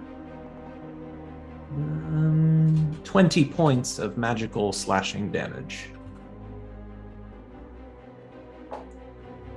Okay, and the angered spirit is cleaved by your greatsword and evaporates into kind of like screaming anguish. Bravo. I am going to take a few more steps of movement. Without actively doing perception or anything, is there anything passively that you can tell me about the room that I'm in? You can tell that this is like some form of crypt. You can see that there are like some vaulted like coffins on one side, or sarcophagi, and it's kind of like an ornate space. And then you can see down the hallway that there's at least one zombie coming at you that has like a really icy look to it. Okay. What's this thing on the wall here? That is like a relief or like a carving. Okay. Ornamentation. Doesn't look threatening. It's not. And these on the floor, these are they look ornamental. Yeah, everything looks ornamental or like pragmatic. It does not look like you stepped into a tomb that's like rigged with booby traps. It looks like a place that people used to come like honor their dead in. Okay. I'll use 10 more feet of movement to just get further into the room. That exhausts my movement. And I think for this turn, I think that's going to be it for my turn this round. You hear some shuffling down the hall as some undead deeper within is moving closer to where you all are. And Citizen. All right. I will fly into the room, about 10 foot in the air.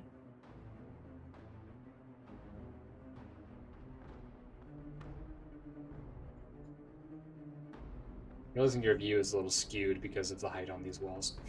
That's okay. Do I have line of sight to that zombie? You do. Yeah, you've got line of sight on all of these zombies.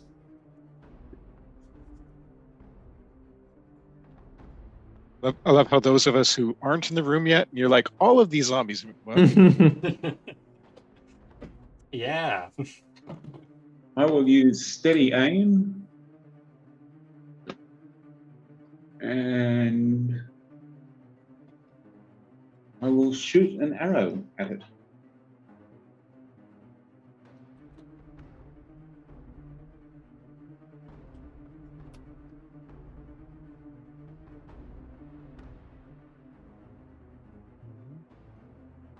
It's interesting.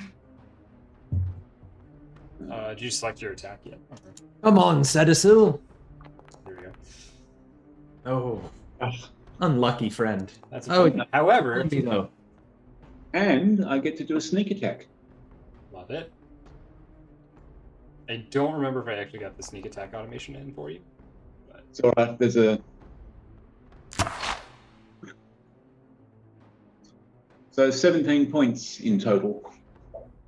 so you fly up into the room, shoot the zombie, and you hear like the crackling and crunching of ice and bone as your arrow collides into the zombie. It's looking So hurt, it seemed to affect it? Sorry, what now? It seemed to affect it. Yes. So it seemed like it was injured by this. It's still got like plenty of fight left, but that was definitely a sizable blow. And you can see just flying down the hallway another angry spirit surging towards the room, and you can see it as it kind of whips down the hallway. Just out of curiosity, was this the one right here he was attacking? Yes. Yes, it Okay. was. And did he do damage to it? Yes, he did. After he did damage to it, I'd like to use my reaction Oh, sure. and use the blood curse of the exposed on that creature. I just wanted to use a reaction after he used his turn, so anybody else on that creature gets it removes any resistance dealt by any resistance that creature has from that last attack. Okay. You invoke this this blood magic on this zombie, and you don't get the impression that you've lowered its defenses. It seems like this thing's tenacity is more its defense than its actual resilience. Okay. Another zombie has moved down the hall, and you hear that shuffling. And then now that is going to be York. All right. I am. I was trying to move forward. I'm not moving forward. Oh, because I have the ruler on. Okay. I rush forward. I've pulled my weapon out, and as I step into this room, I guess I can see these two creatures up ahead. Is the only creatures I can see at this point. Correct. Okay, and I think I moved what? I think I only have 10 more feet of movement, right? Believe so. I think I can move to here. Yeah. I can move to here. I'm going to fire my... I'm going to take the ready action, but as my bonuses, I'm going to fire my crossbow at this spirit here. All right. And let's fire it and see if I can get anything off on it.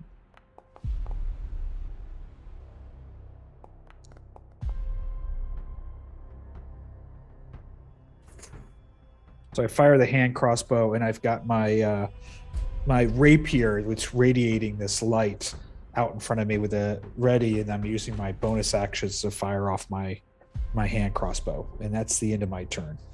Love it. The bolt appear to do any damage? Yes, the bolt soars through the angry spirit here.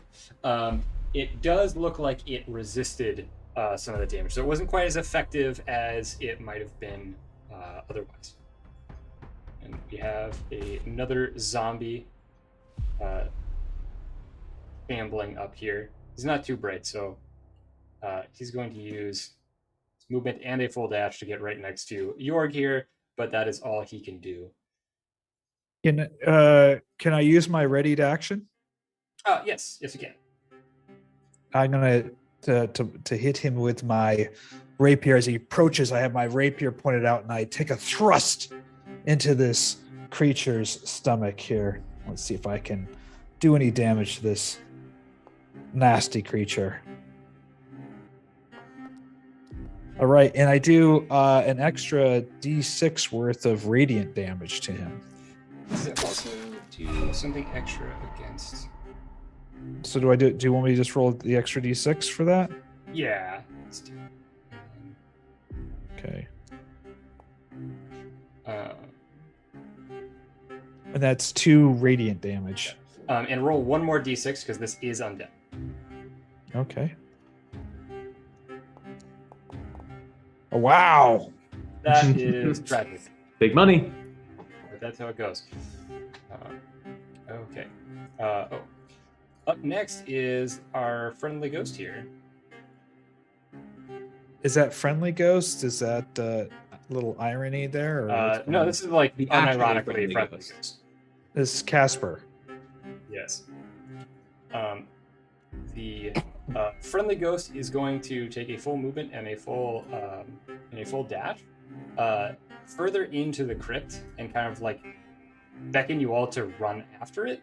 You notice that as it passes the zombie in front of you, that the zombie does not take a swipe at it. It does not look like these other undead recognize the ghost as hostile. Oh. Interesting. This zombie is going to step forward and is going to take a swing on Jorg. And is that necrotic damage? This is bludgeoning. Okay. And well, there would have been more to it if it actually landed, but it didn't. So good. Targo, it's gonna be you. Right. It's time I get into this fight, I guess. Let's see. I'm way back here, wondering what's going on in that room. Why can't I move? But the ruler. Targo Lepto's bravery. Oh, because I have the ruler. Oh, gosh. How many of us are going to do that tonight? Okay, so I've got, oh gosh. All right, well, I've got some melees in the way here, so I think I can use my last movement to get here. That seem right? And then I do need to go retrieve my buddy that I was carrying with me. Where is he? I got you. Oh, you got him? Okay, great. All right, so Sitting on the same you see Targo raise this wand is really looks more like a nozzle. It's got a couple hoses going under his coat, and he's gonna go ahead and cast fairy fire. Where is it? My fairy fire. There it is. And see what I can catch. So I'm going to try to get these guys. Oh, I can get all of those. Do that. Whoops. What happened? There we go. What'd I get? 2 of them? One. That's it? Oh, come on. All right. These zombies then are horribly undexterous at one's the yeah. ghost, so you didn't necessarily want to hit the ghost, but And then Sounds Groucho like is that. going to firmly plant his feet, and he's going to target this guy right here. And where's his attack? There it is. And you see him charge up and attack. All right. And that's my turn. Groucho blasts the zombie, and it is looking wounded. Is Homunculus Duck doing anything? Oh yeah, I keep forgetting about the duck. He's gonna Yeah, you flap decided in. to have 2 companions. I know he's gonna flap in and just kind of hang out here in the doorway. All right, then that is going to be Curious.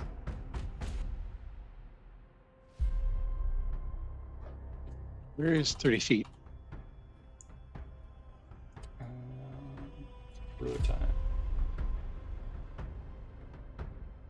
Okay.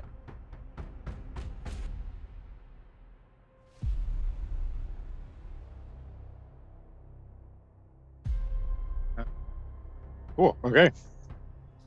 Let's do another Eldritch Blast because I like doing that. Oh, right. Target.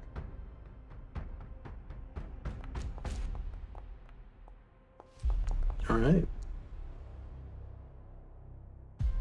Being Is he still up? blast the zombie, it is on death's door. Well, on death's door. Again.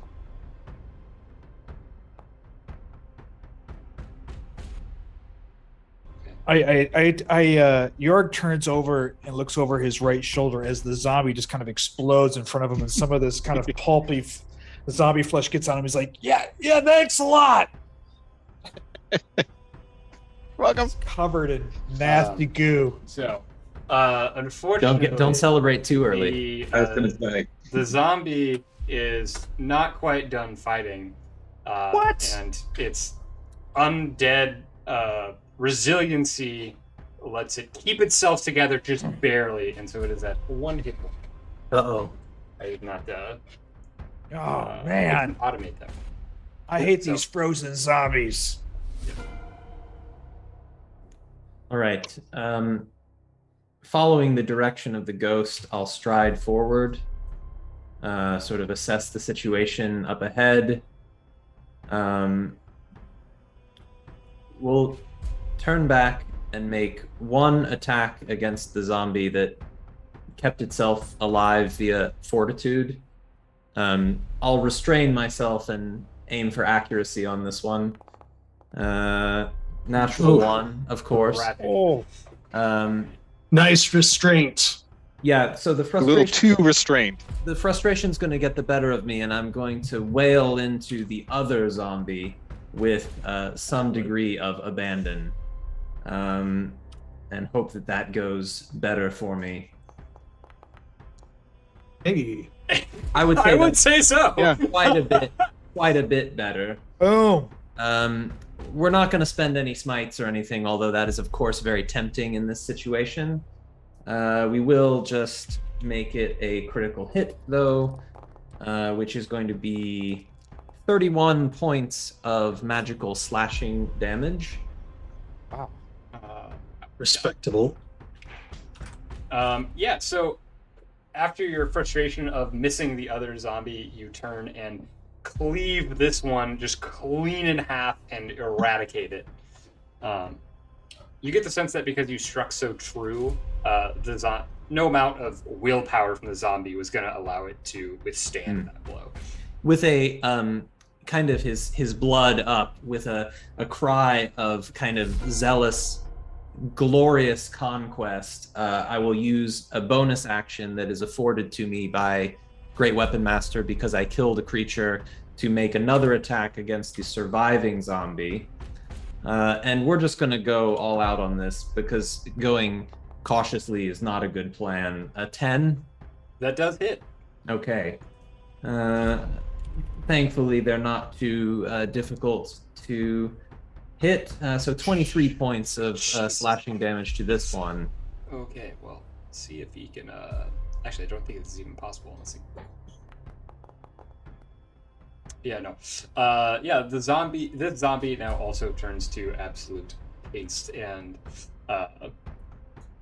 the bits of viscera that already landed on Jorg are joined by just a torrent of more frozen chunks. It's like a zombie smoothie, you know?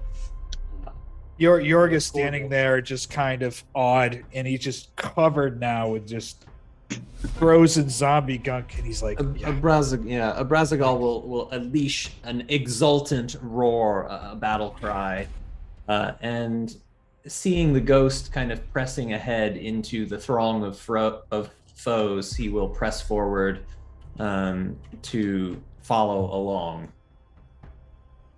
That's my turn.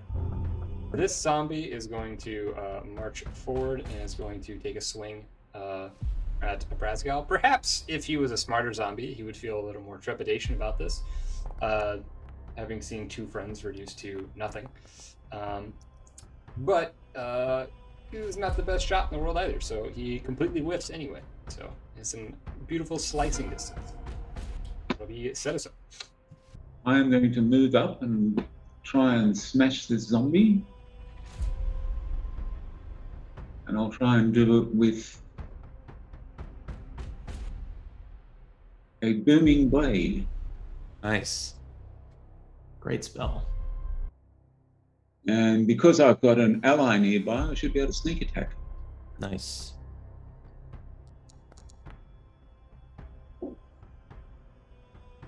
Okay. excellent.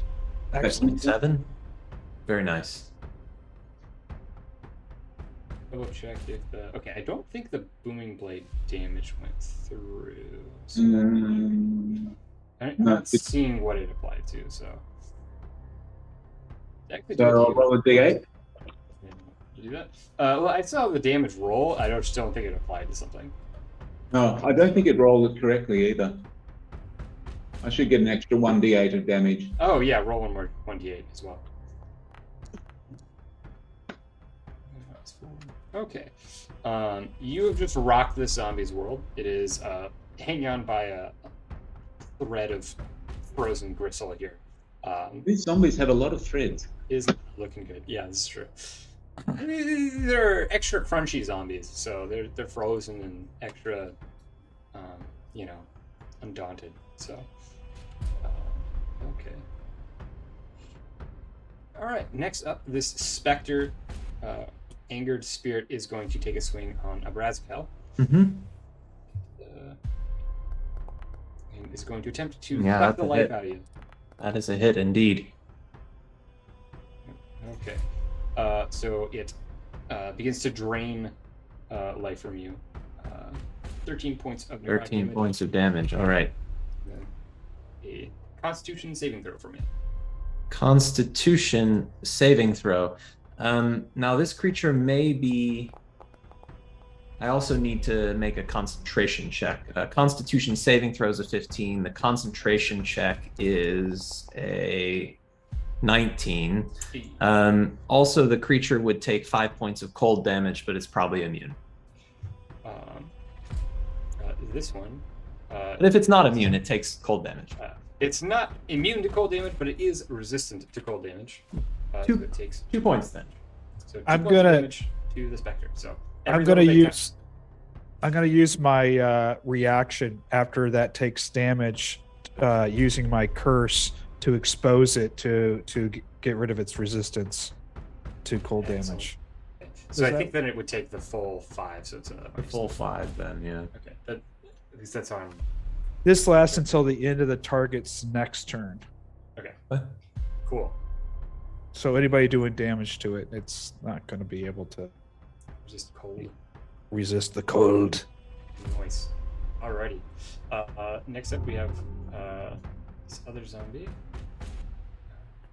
See, can this zombie actually get somewhere useful?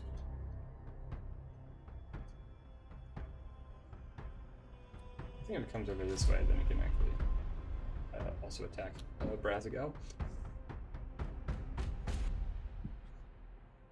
It is going to try to wail into you. And, I welcome wow. your blows. Wow, these guys not accurate. So another zombie clatters helplessly off of your armor. All right, Jorg, that is you. I charge forward with my rapier, and I get behind this frozen zombie, and I turn and I try to stab him right in the back of the neck with my rapier. And let me just. And do I hit? Boom. Oh, you do. And I also do the what do you call it? The double damage with the with the frozen I'm sorry, radiant damage. Yeah. Stick it right in the back of his head. You absolutely obliterate this zombie. Yeah. Not only do you strike perfectly true enough to bypass any amount of like undead resiliency or fortitude there, but the radiant damage is just there's double tapping a zombie, and this is like triple or quadruple tapping a zombie. So it's done so. I step forward and I take another attack at this creature here, and I believe until its next turn, it's going to lose its resistance. So I'm going to try to hit it again with my rapier. Ooh. Oh! And I just miss. It goes right by his head. Maybe I lose my balance on the blood for a second, slip, and my blade misses the head. There's a whole lot of zombie guts around. So I reach for my hand crossbow for a quick shot from the hip, and here we go.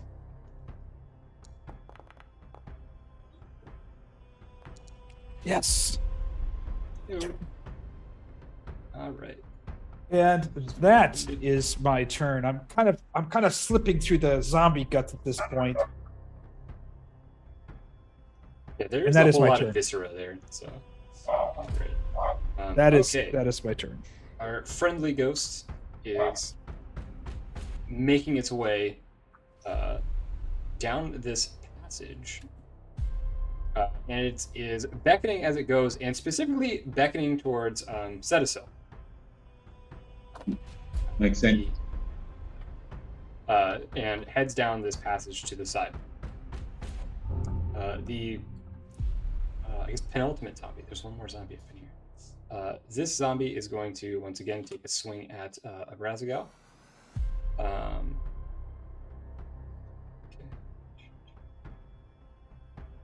Oh, wrong thing. Wow. Yeah. These zombies- Come on.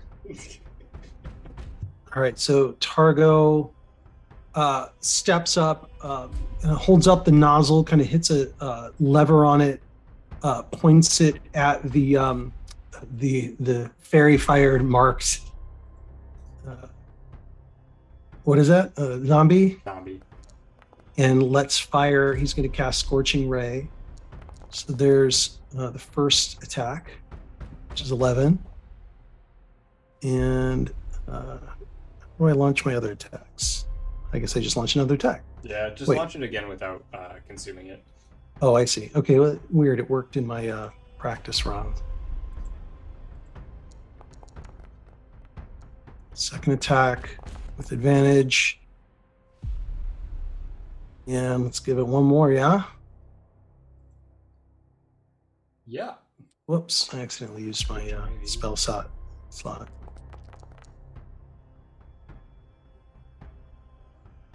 And then, if that's not It's Is just it down yet? barely hanging on.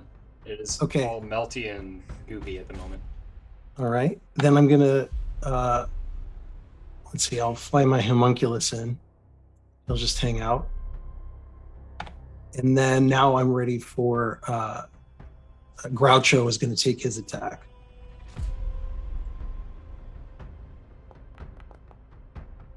So he fires up his beam and totally misses. Did he hit it? Hey, all Yeah, right. the zombies do not have a lot of hit points. Nice. Fantastic.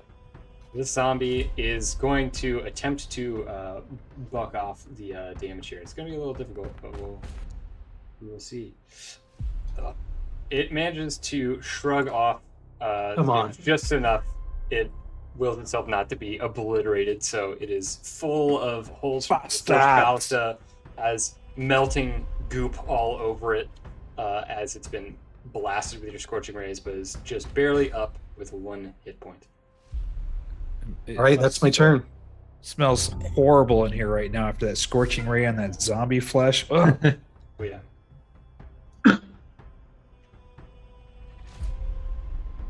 Going to do my usual, and I can only see the I can only really see the spirit.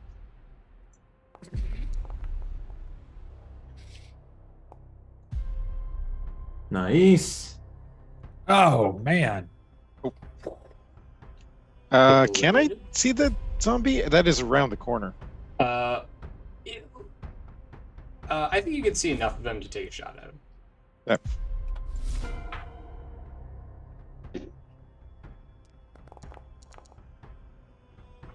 Oh, yes. At advantage. Hey, Okay.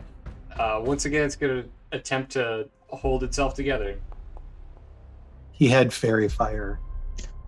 It's Okay. just barely On him. not going to do it. So he Hey, is fully dead. Missed it by 1 point. Argo takes out some of his sausage he got earlier, starts nibbling on it. Very nice. There is another zombie further in the hall. You're not out of the woods just yet. Oh, not done yet. This is going to be... I love the smell of scorched zombie in the twilight. It smells like victory. Well, I'll advance up to here. I will use...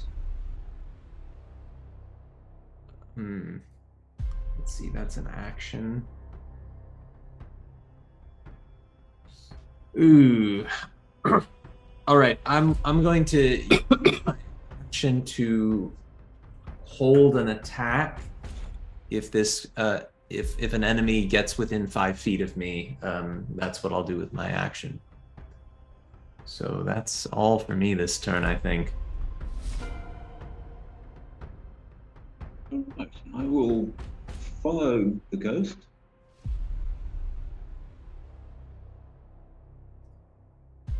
And I'll use a bonus action to dash next to him.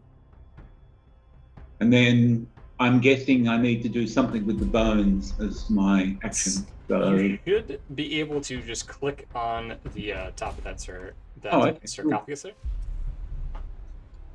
mm, Does it work in combat? Yeah.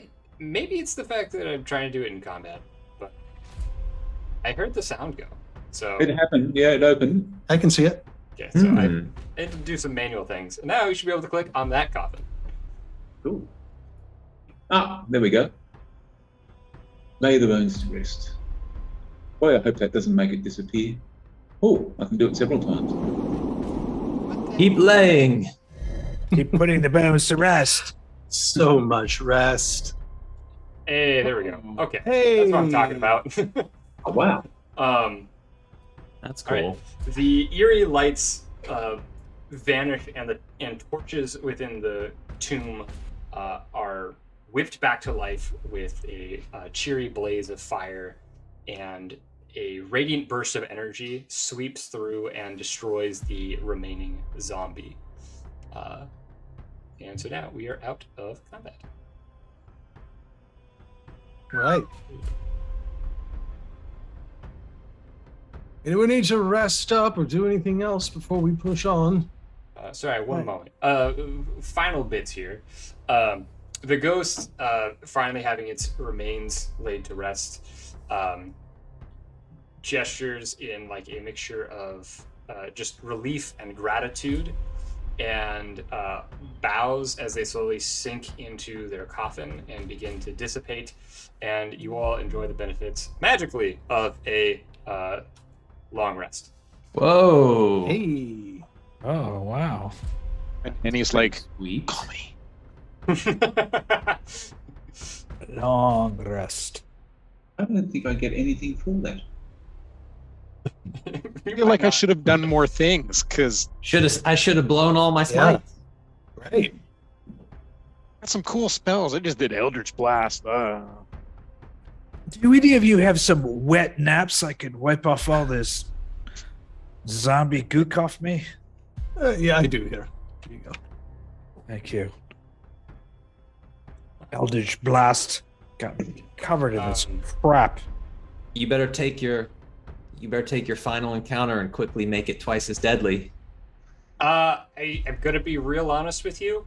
The long rest is there is because I'm a little worried that I overdid it. Oh yes, that's what I like to hear. All right. That's what I like to hear. So it's like when I was like finishing up the final encounter, like yeah. And I was like, T-Mat, what the this could be a hell? lot. Bring me a glorious end. This could be a lot actually. A lich? What? So you have cleansed the crypt, and the now rested spirit has blessed you all with the benefits of a long rest. And there is a very long hall here that leads down to another set of very large doors looming ahead of you. And yeah, how do you proceed? So, where's my guy? Where's my duck? Targo kicks his duck again, and he motions him into the hallway. His duck kind of like very awkwardly sort of spreads its wings and gets a running start and kind of flies through the air. Now he doesn't have vision, does he? Let me give me some vision. I think he's 30 feet. Looks ominous. Didn't take it. Well, I can't see up there, but oh yeah, I can see in yours. All right, so do we detect anything? You have not detected any traps or anything of the like, and it doesn't appear to have any enemies lying in wait. All right. Well, we have 3 paths from here. The north actually looks like it's a dead end. Maybe even to the west is a We dead end. decipher what's written in the floor. The north up ahead does look like a doorway, rather than a dead end. Oh, got it. Okay. Yeah. Do we recognize the writing? You recognize Elvish it to is me. like a old Elvish type of script. Does anyone here speak Elvish? I think I do. You recognize it as just kind of some general grave epithets and everything. Just things about honoring the dead and peace from the dead, and like valuing the knowledge passed on through generations and everything, and general respect. There is a difference between epitaphs that go on graves versus grave epitaphs. This is true. Epitaphs that go on graves. Yes. Okay. Good catch. Yes, epitaphs that go on Like, as soon as you said that, I'm like, oh my god, it's ill omens. Oh no, it's just. It's fine. Standard fare for a crypt, though. It's like. Yeah. Generally, the vibe you guys have gotten from this crypt is that this was a place where the dead were worshipped and honored. This is not a. This was not a crypt that was built with the express purpose of killing things that came into it. I'm gonna crimson right myself before we walk through the door. Oh, this is true. You did take a long rest. Yes. Is there any evidence of this door being opened recently that we can tell of? Yeah, it's pretty obvious that like there's a bunch of dust in other places along the like handles of the door and everything. There is not dust. It's clearly been disturbed by someone like opening it and going through it and everything. So it's not like someone came and cleaned it, but it's been very clearly like people have been opening it. Gentlemen, I suggest that the evil that we seek is behind this door. Brazagal, when you go through it and we follow you, know that we're with you. Try and keep up.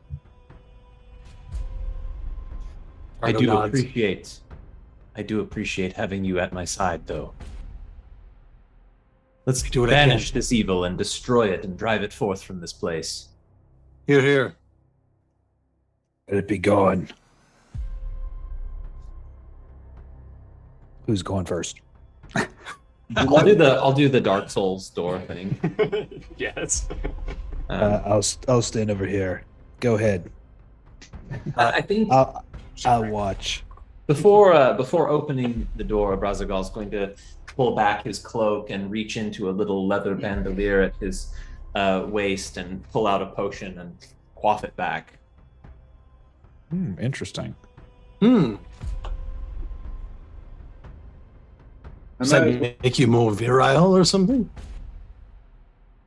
might as well do the mage hand check for traps thing on the door. You run the mage hand over it, and you have not located any traps or anything.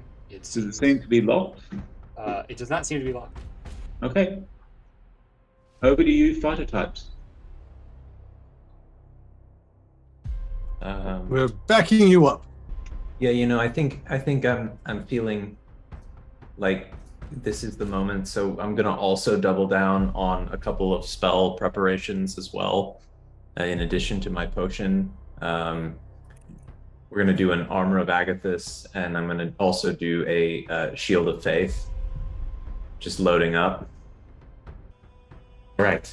Oh, Okay. I think I clicked on something, or someone was clicking on. Anyways. Oh, you clicked on a door? Did you go through it? All right, let's go. Hold on.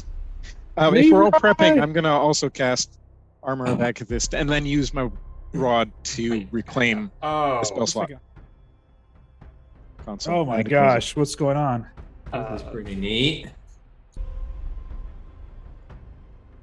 Even my mini's 3D. yes, That's right.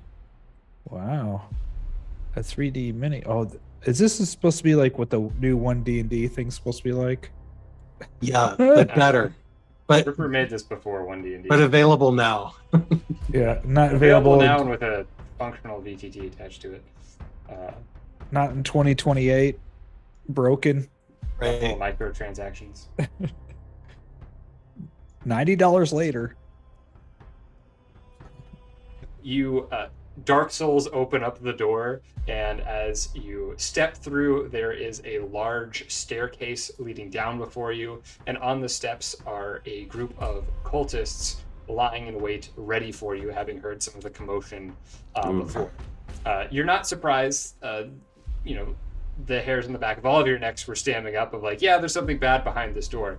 But they are there, and they are ready for battle. So roll initiative.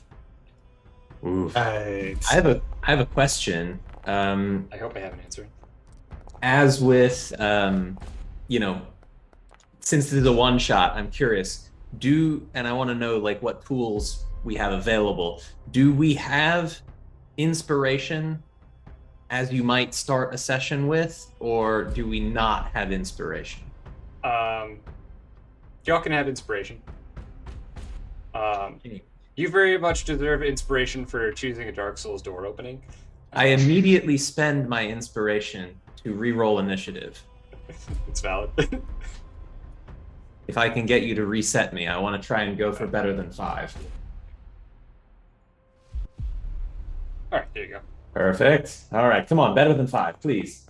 All right. Hey, that's better than 5. There we go. Hey. There we go. Let's do this. All right. Bring it on. All right, so it begins. The first cultist is going to rush forward and attack the one who is so eager to come in through the door. Of course. That misses. It's going to be a miss, and that's going to be it for the first cultist here. Hey. All right, I will take a Hold step on. back, but I don't really want to face that way. And I will do...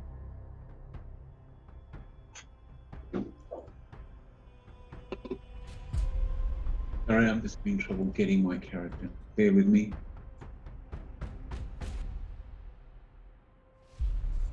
I will steady aim and have a shot at this guy who looks fancier than the others with my bow.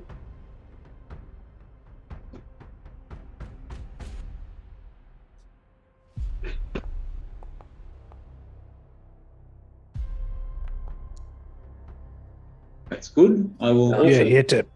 I will do a sneak attack as well.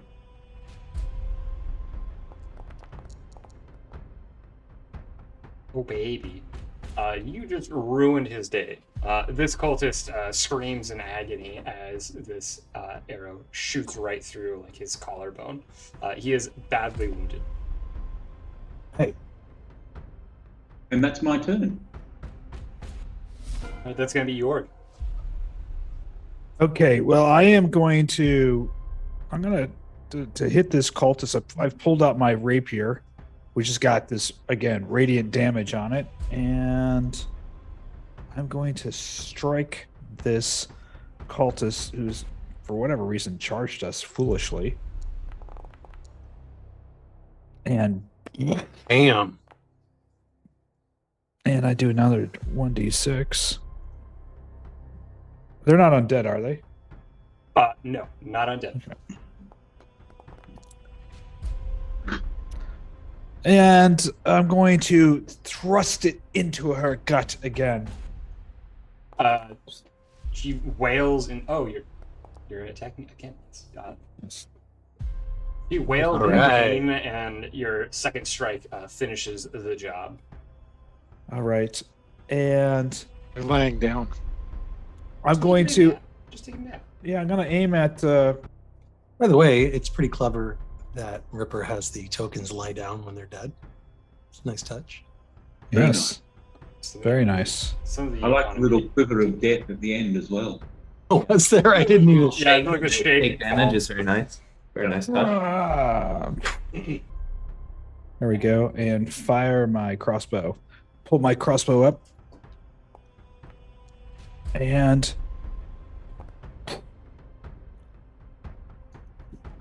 there we go, and that finishes my turn. Nice. How dare you attack my friends? Stand down, you fools. All right. Brazagal is going to, with his sword raised in one hand, I'm going to charge in to here. I don't know exactly how close I have to be in melee range. It's a little bit less clear without the grid squares, but that's about 30. That's 30 feet of movement. Hopefully that puts me in range of at least one of them. Yeah, the one to your left is in range. And the other one is The other one's 10 feet away. yeah. If you rotate your camera a little bit, you can see more. Yeah. Clearly. There's one more step. Oh, if you to press it. the O button, it'll give you an aerial view, and then O again to. Interesting. Okay, yeah. Interesting. Okay, yeah, these distances are like farther than I thought. Yeah, you'll notice it kind of snaps into the 5 foot increments a little bit. I think I can get at least 2 of them with this. So with a bonus action, I'm going to activate Necrotic Shroud, which so Brazigal's eyes become pools of inky darkness, and these ghostly vestigial wings sprout out of his back like an angel of vengeance.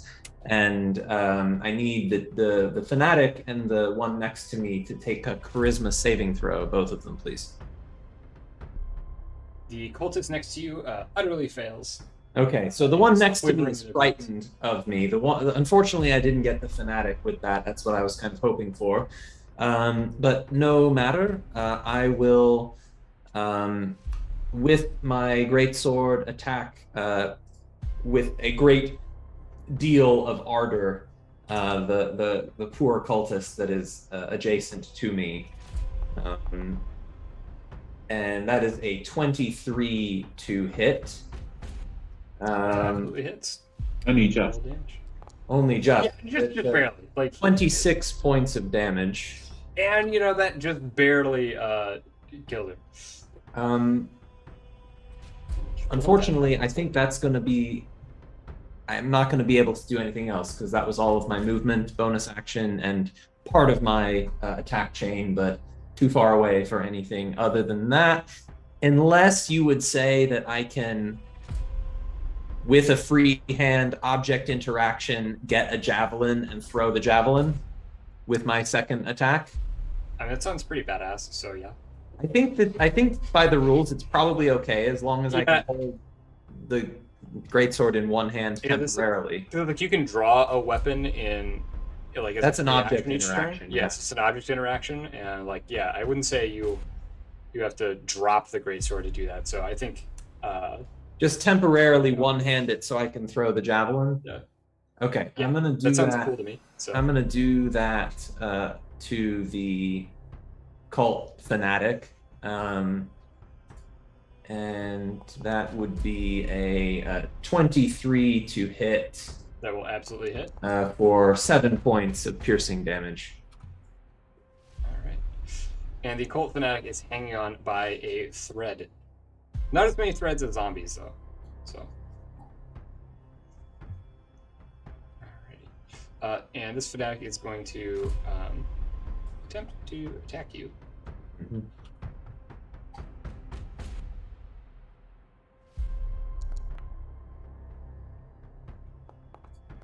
Yes, that hits. Actually, wow, look at that. I lose the 5 points of temporary HP from Armor of Agathis. The cult fanatic takes 5 points of cold damage. And falls down dead and regretting Fantastic. All right. That's awesome. I'm gonna step. Oh, And this cultist is going to realize that discretion is the better part of valor. see you later, alligator. Hey, the door opened. That's very cool. And is going to book it through this here door. And as the door opens, you see the bloody circle that Henry had mentioned being for. You also see a old man in dark robes, very thin, with Geezer. like a dagger in his hand and magical energy swirling around him, and flanked by skeletons and zombies. That's don't see on him. mark. All right, so that is the cultist turn, and then that's going to be should be Targo's turn? Yeah, it should be Targo. All right, let's see. How far can I get? About that far? Door closed. Oh, sorry. I meant to go straight out. Did I go straight out? I meant to get Try to get line of sight to these guys. My door shows closed on my I side. think it accidentally got closed by a misclick, maybe. There we go. Okay, great. Just intentionally, so we can admire the animation a couple more times. Well, is there a place where I can't get line of sight here. Okay, I don't know if I have enough range to do this, but let's see. Range is 30 feet for what I want to do. That's not going to work. Okay, I'm just going to launch a scorching ray. How about that?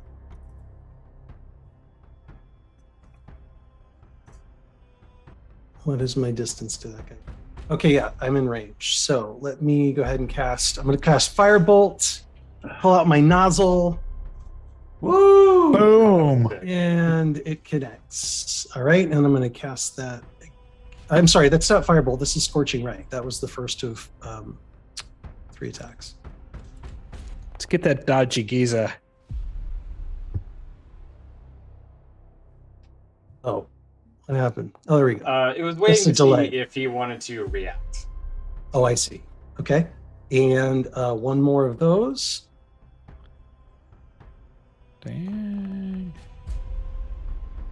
Yes. Dang. It made my. Unleash hell. Oh my gosh. Okay. But I still get to Walloped. attack with Groucho. Wow, you were throwing down some serious scorching ray there. Yeah, that was a lot. You know, the problem is I'm looking at those Scorching Rays, and that extra D8, I don't know that that's supposed to. That's my You're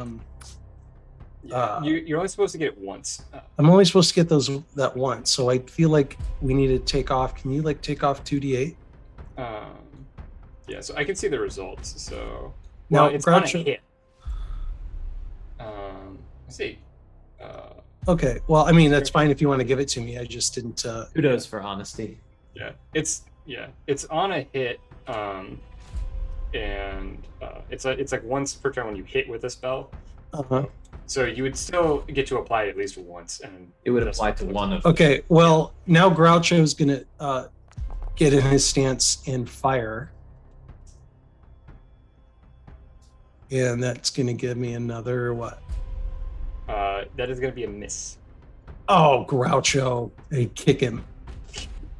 It's so abusive. Can't get good health these days. Yeah. Okay. All right, and that's my turn. All right.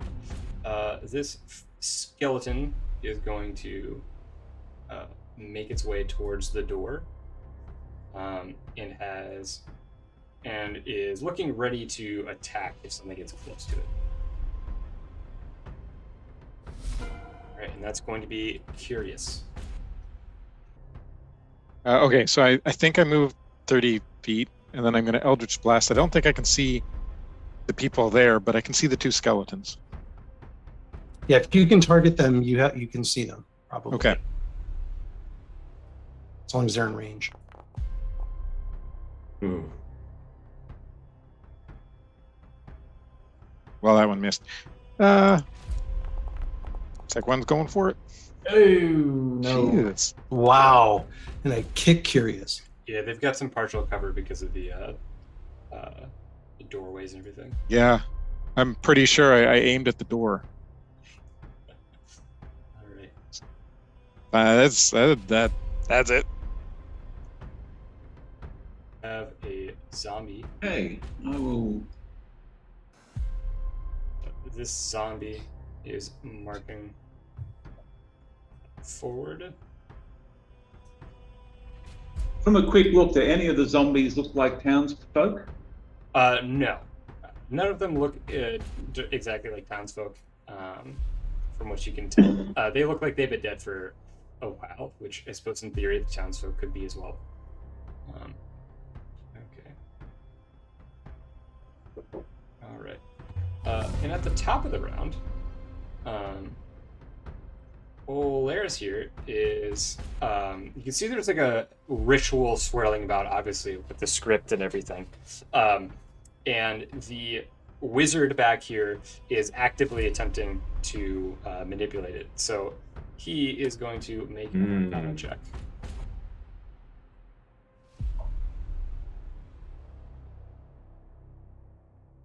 He's doing what, Chet? He's making an Arcana check.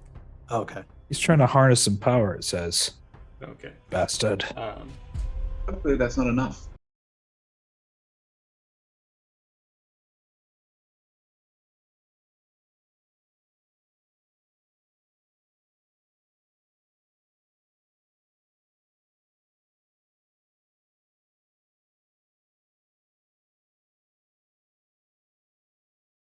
Well, the effect that he would normally get would be nice, but there's nothing to do it on. So that's his layer action. And this zombie is going to shuffle forward and use its full movement to get up here by the door. Or full movement and action to get up by the door. Dodgy geezer. And then that is going to be Cetasil. I assume I've got line of sight on this guy, and I will try a short bow.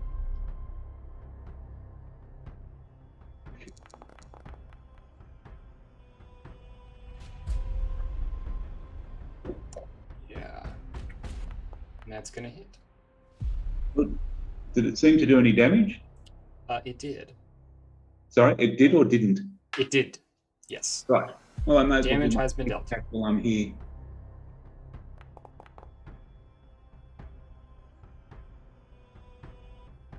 And that's the end of my turn.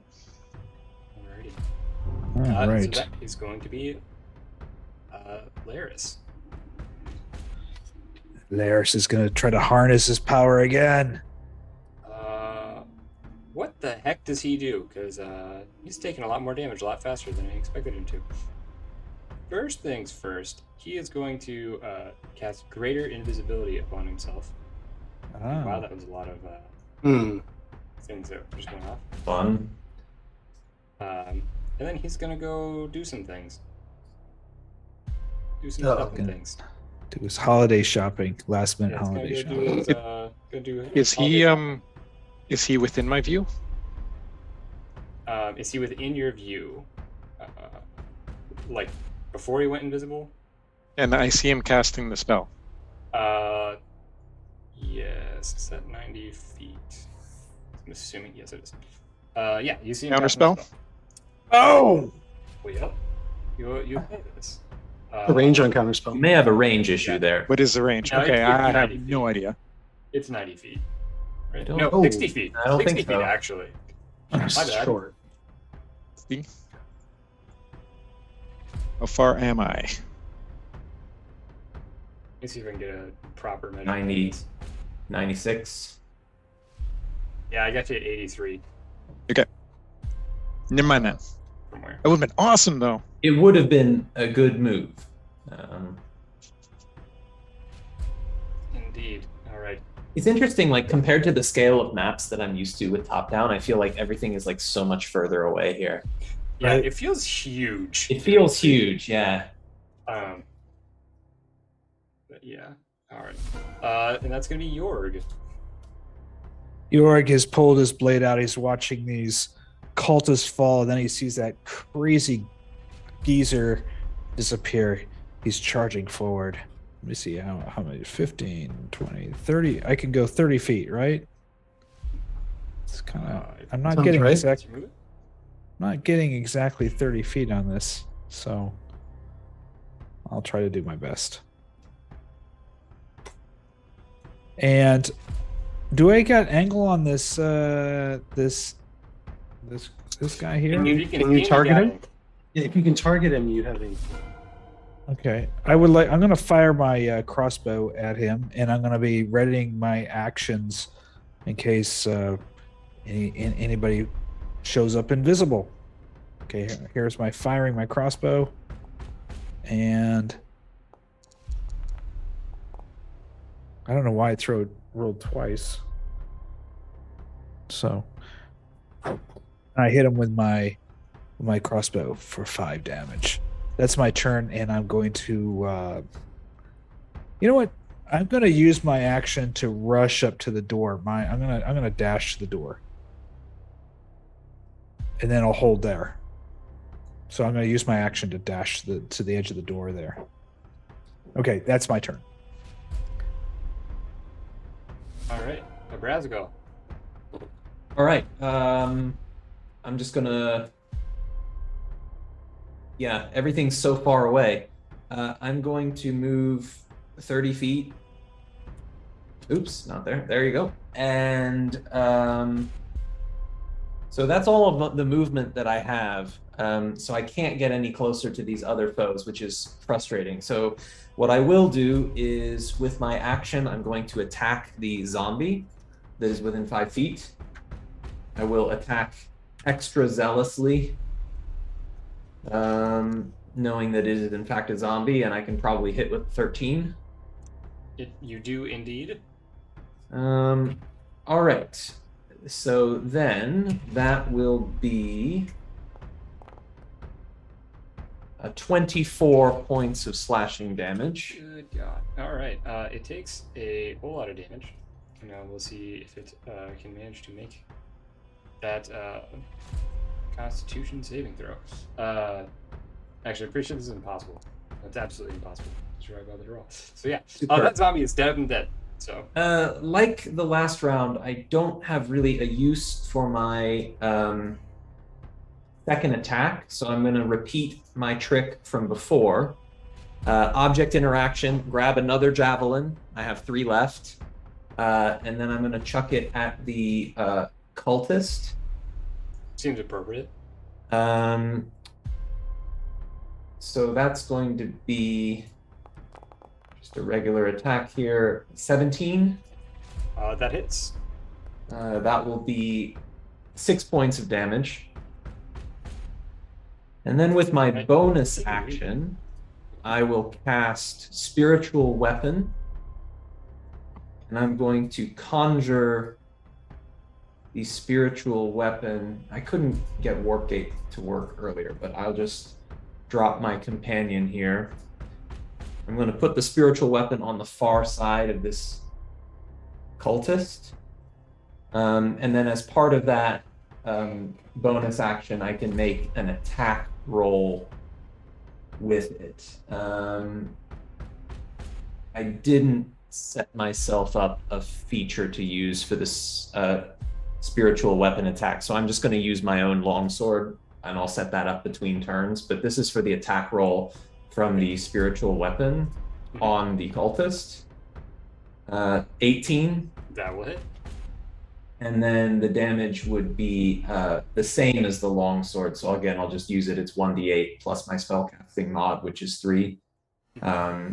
So the damage would be 6 points. In this case, it would be force damage. All right. Not bad for not having a good use of your second attack. Make it eviscerate work. This cultist. Superb. That ends my turn. Okay. This skeleton is going to charge forward and attack you.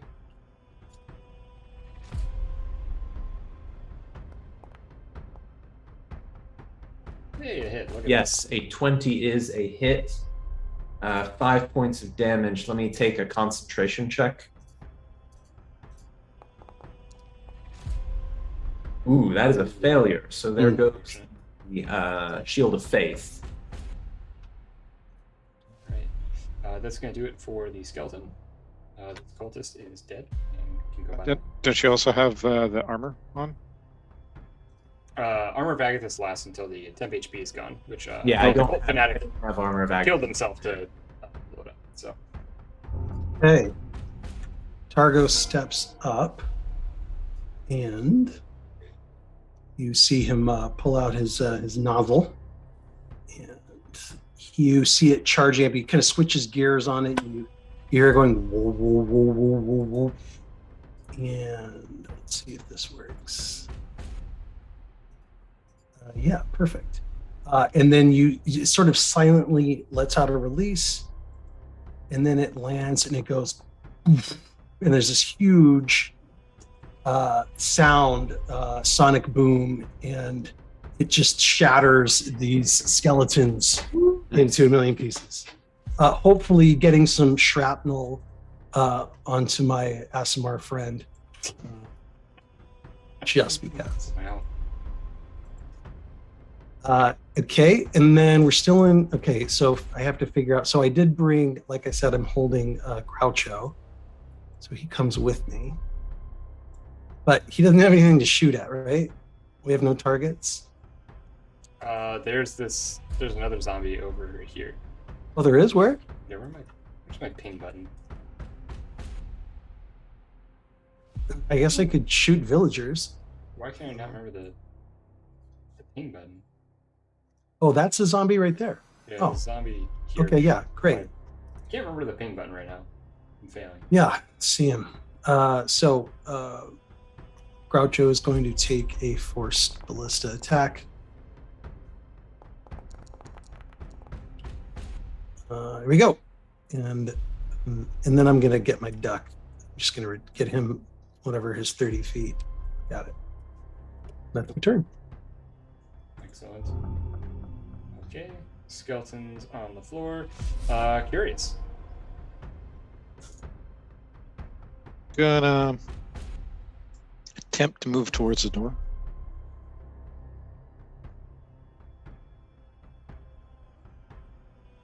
%, block the doorway.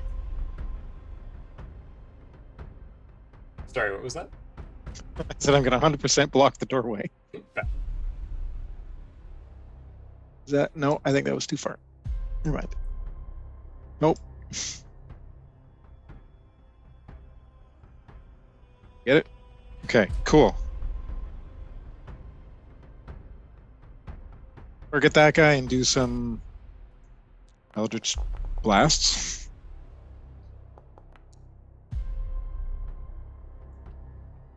Pretty solid for having a bunch of cover there.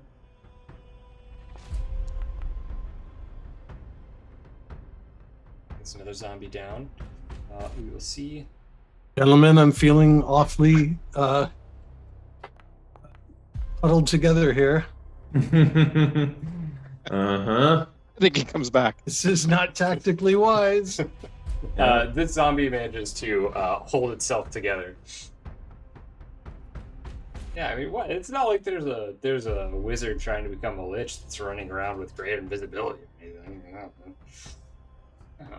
This will end up fine. Yeah, it'll be fine. It'll be fine. All right, this zombie is going to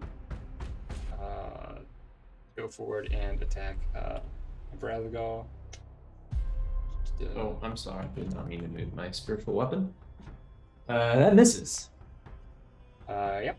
Big ol' and a miss. Alright. At the top of the round, Laris is going to make another Arcana check.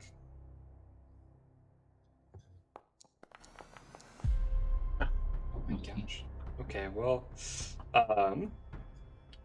so you see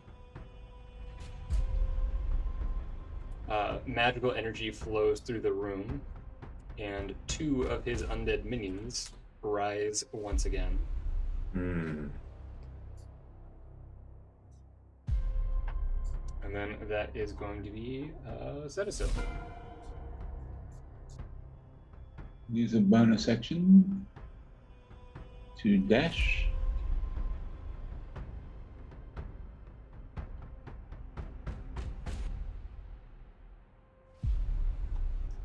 And I will throw a flask of oil, which I light, into the center of the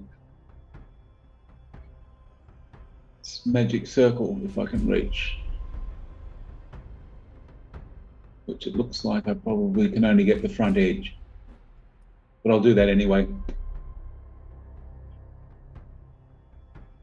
Smart. Do you know something I don't know? Well, I'm guessing he's still inside the circle if he's using it. And he might not be, but I'll try. Bad idea. Like it. I don't know whether we hear any ouch or anything, but we'll see what happens. Yeah, you don't hear any ouch, and you just see the oil flask splatter on the ground here and start to burn. Okay. That's my turn. This may hurt a little bit. Mm-hmm. Yeah, so stepping out from the side, a blast of freezing cold wind goes through. But there we go. So, yeah, big ol' cone of cold, everybody. So, yes, give me Constitution saving throws. Do I have any cover behind the wall? Yeah, I mean, I would say that York, you've got partial cover here, so we'll roll that like evasion on it, I think. Ooh. Okay, so you need me to roll a. What do you need me to roll? Constitution saving throw. Right. It's not like the blast you said that get to you. Okay, so We're gonna roll it like evasion. So if you fail, you're gonna take half damage. If you succeed, you're gonna take no damage. Does that seem reasonable? no, sure. No, you're raw. It's not quite. I'm just waiting for it to load up, and then I'll be in there to throw my Constitution save. Do I have cover? Because I'm kind of. Constitution. From where you're shooting it, you're like right. You're gonna get hit. So. Okay. Cool. I rolled an 18. Is that okay? I got hit by a spider I web. see. So it looks like Cetasil and Curious are the only ones that fail. So they're gonna take. I need a roll for Groucho and Duck. Oh, it's true too.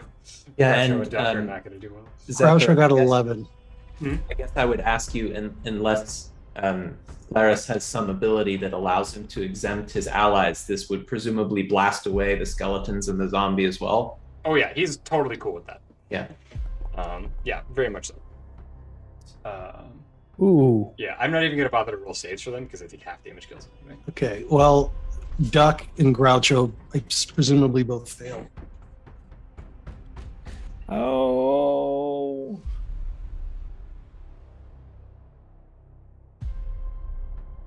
All right, so that is going to be, 38 points of cold damage to Cetasil and Curious, and also to Groucho and the Homunculus.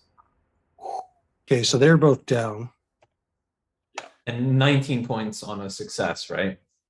Yes, Oh, 19 points. You know what? Actually, Groucho was clear of the cone. He's still way back there on the other side of it. So I'm not Groucho. I'm sorry, the human. Oh, the duck. Duck's fine.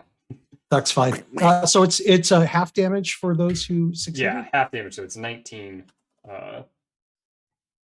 If least.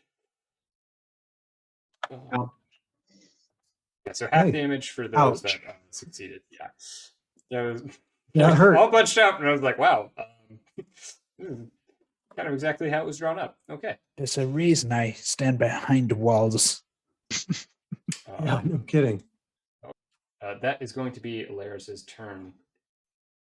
So that is going to be Yorg. I don't want to, metagame too hard, but presumably he should still be invisible. Yes, from greater invisibility. Yeah. I mean, we all know where the cone came from, yes. But like after this turn, we won't. He is visible to us right now, in case you didn't realize that. Does he have more movement with his turn? Yeah, we can see him. Oh, well, we'll reapply it at the beginning of his next turn, but he doesn't have any more movement, so. Okay. Yep. This is probably going to be a pretty epic blast, and then I'm dead. So we'll see what happens. Okay. Well, first of all, I'm looking around the corner, I'm like, holy, but Jesus, the carnage. The carnage. Hey, boys, you okay? I can't get into range with him other than firing off a hand crossbow. That's like nothing. Well, he's already taken some hits. Yeah, he already took some hits. He's not looking great. He's also an old man who does not have the most stamina in the world. So I'm gonna get over here, and then oh my gosh, they're all in there. Hey, folks, we're coming to get you. We got to take out the old geezer first. Okay, and I'm going to target him and I'm gonna fire my crossbow. Can I be able to use my reaction to lower his resistance? Since he's taking damage already.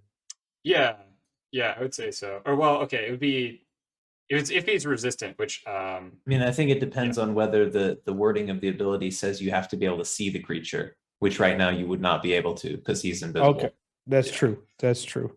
Yeah. So we have his visible, but like roughly where he's at. So I'd say like you can make the attacks at disadvantage, which I think okay. Usually. Yeah, but for things like spells that say a creature you can see or something. Yeah, you absolutely couldn't do stuff that invisible. That's why I couldn't uncanny dodge. So the arrow just misses him, and what I'm gonna do is I'm gonna back into this right here, and I'm gonna just ready the rest of my action at this point. That's the end of my turn. So I use my bonus action to fire my my crossbow, and I'm gonna stay here in the corner at this point. All right. Brazigal. Try and do some damage. So did just notice that somehow I wasn't trying to, but y'all stood I couldn't get close to him.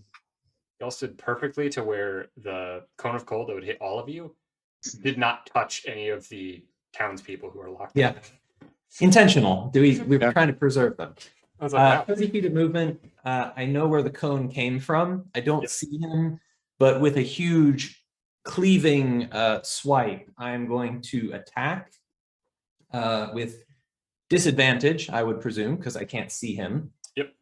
I am going to attack with considerable ardor, despite the negative odds on that. So attack roll with disadvantage with a -5 is a 9. That is not going to do it. Okay.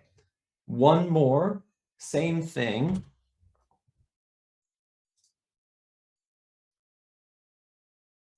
$15. And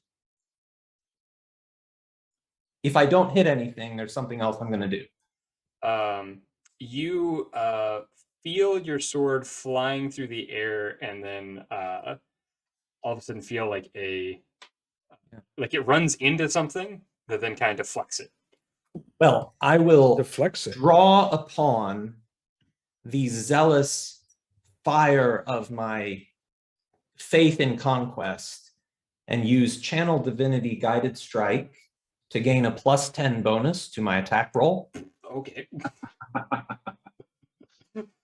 I will then use a bonus action to smite using a level 3 or level 2 spell slot. Oh, take that guy down, please. So it's going to be plus. How you do it? 3 plus 3d8. Big numbers go, Bert. Damage. Let's hope it's good. He's swinging for the fences, boys. Did that attack hit? Well, because you use Channel Divinity, the Guided Strike, it does. It is 40 points of damage, part slashing, part force, part radiant.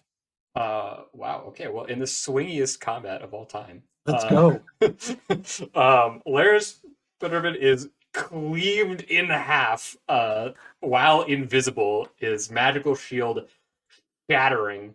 In case Laris was just a precursor to anything coming out of this summoning circle or anything, I want to do a quick lay on hands on myself. But I think maybe it's not, but just in case, I want to use 24 points of lay on hands. Yeah.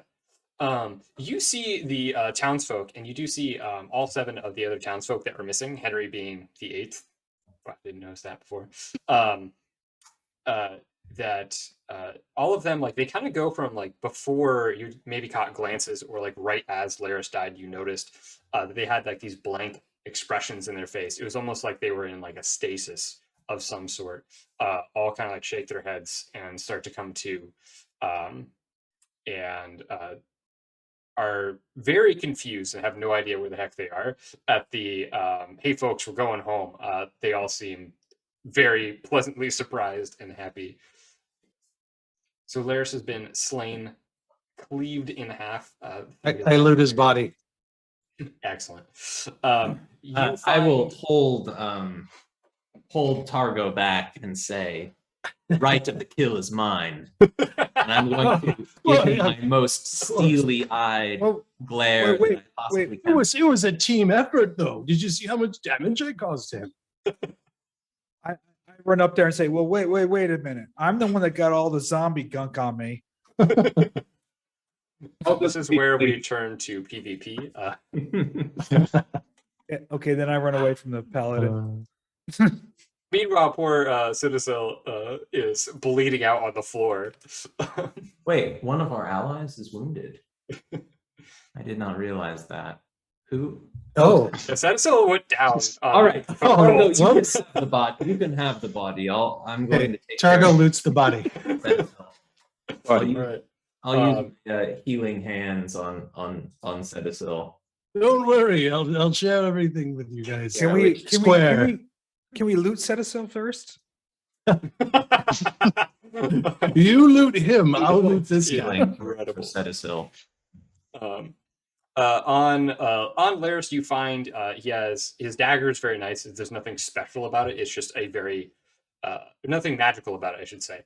So nothing mechanically super special about it. However, it's got gold and some jewels on it. You think you could probably fence this for a pretty penny. He also has scrolls and spell books on him that any wizard could like copy some spells from, etc. And has generally like nice clothing on, and you find like some nice rings and jewelry on him. Yeah. Not a bad hole. Exploring through the rest of the encampment, you're kind of able to start piecing together what was going on here and checking in with townsfolk. So it seems that Laris had been looking for a crypt the whole time when the mining operation was indeed a cover. Laris was looking for a crypt because he had began delving into magic and wanting to extend his own life. He was already unnaturally long-lived because he had learned some different necromantic arts, but he was looking to complete that final piece of the puzzle.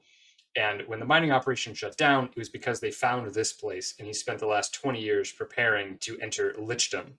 The townsfolk had been abducted so that he could sap their souls and become a lich. You managed to interrupt him in the middle of his ritual and defeat him before he could complete said ritual. Else, all of these townsfolk would have been lost, and then he presumably would have then destroyed the town. So by your good timing, you've managed to avoid fighting a full lich and also freed the town from this dark influence. There's also so well done, everybody. Gentlemen, I've led many, many adventure parties in my day, and you are definitely in the top 10.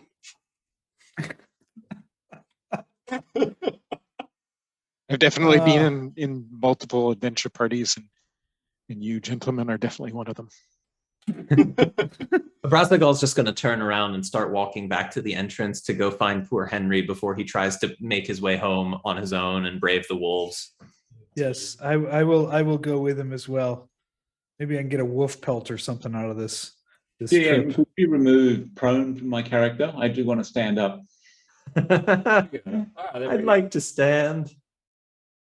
So you all free the poor townsfolk that had been abducted, and while everyone seems a bit malnourished, otherwise people seem pretty much none the worse for wear. It really does seem like there was a lot of preparation leading up to this moment on the part of Laris, but you guys did manage to get here in just the nick of time. Had the ritual progressed further, they probably would have started to drop and die like flies as they were being absorbed, but they have not come to any significant harm up till now, again, besides being underfed and watered. And so with some teary and heartfelt reunions, you guide the townsfolk out of the cave and back to town.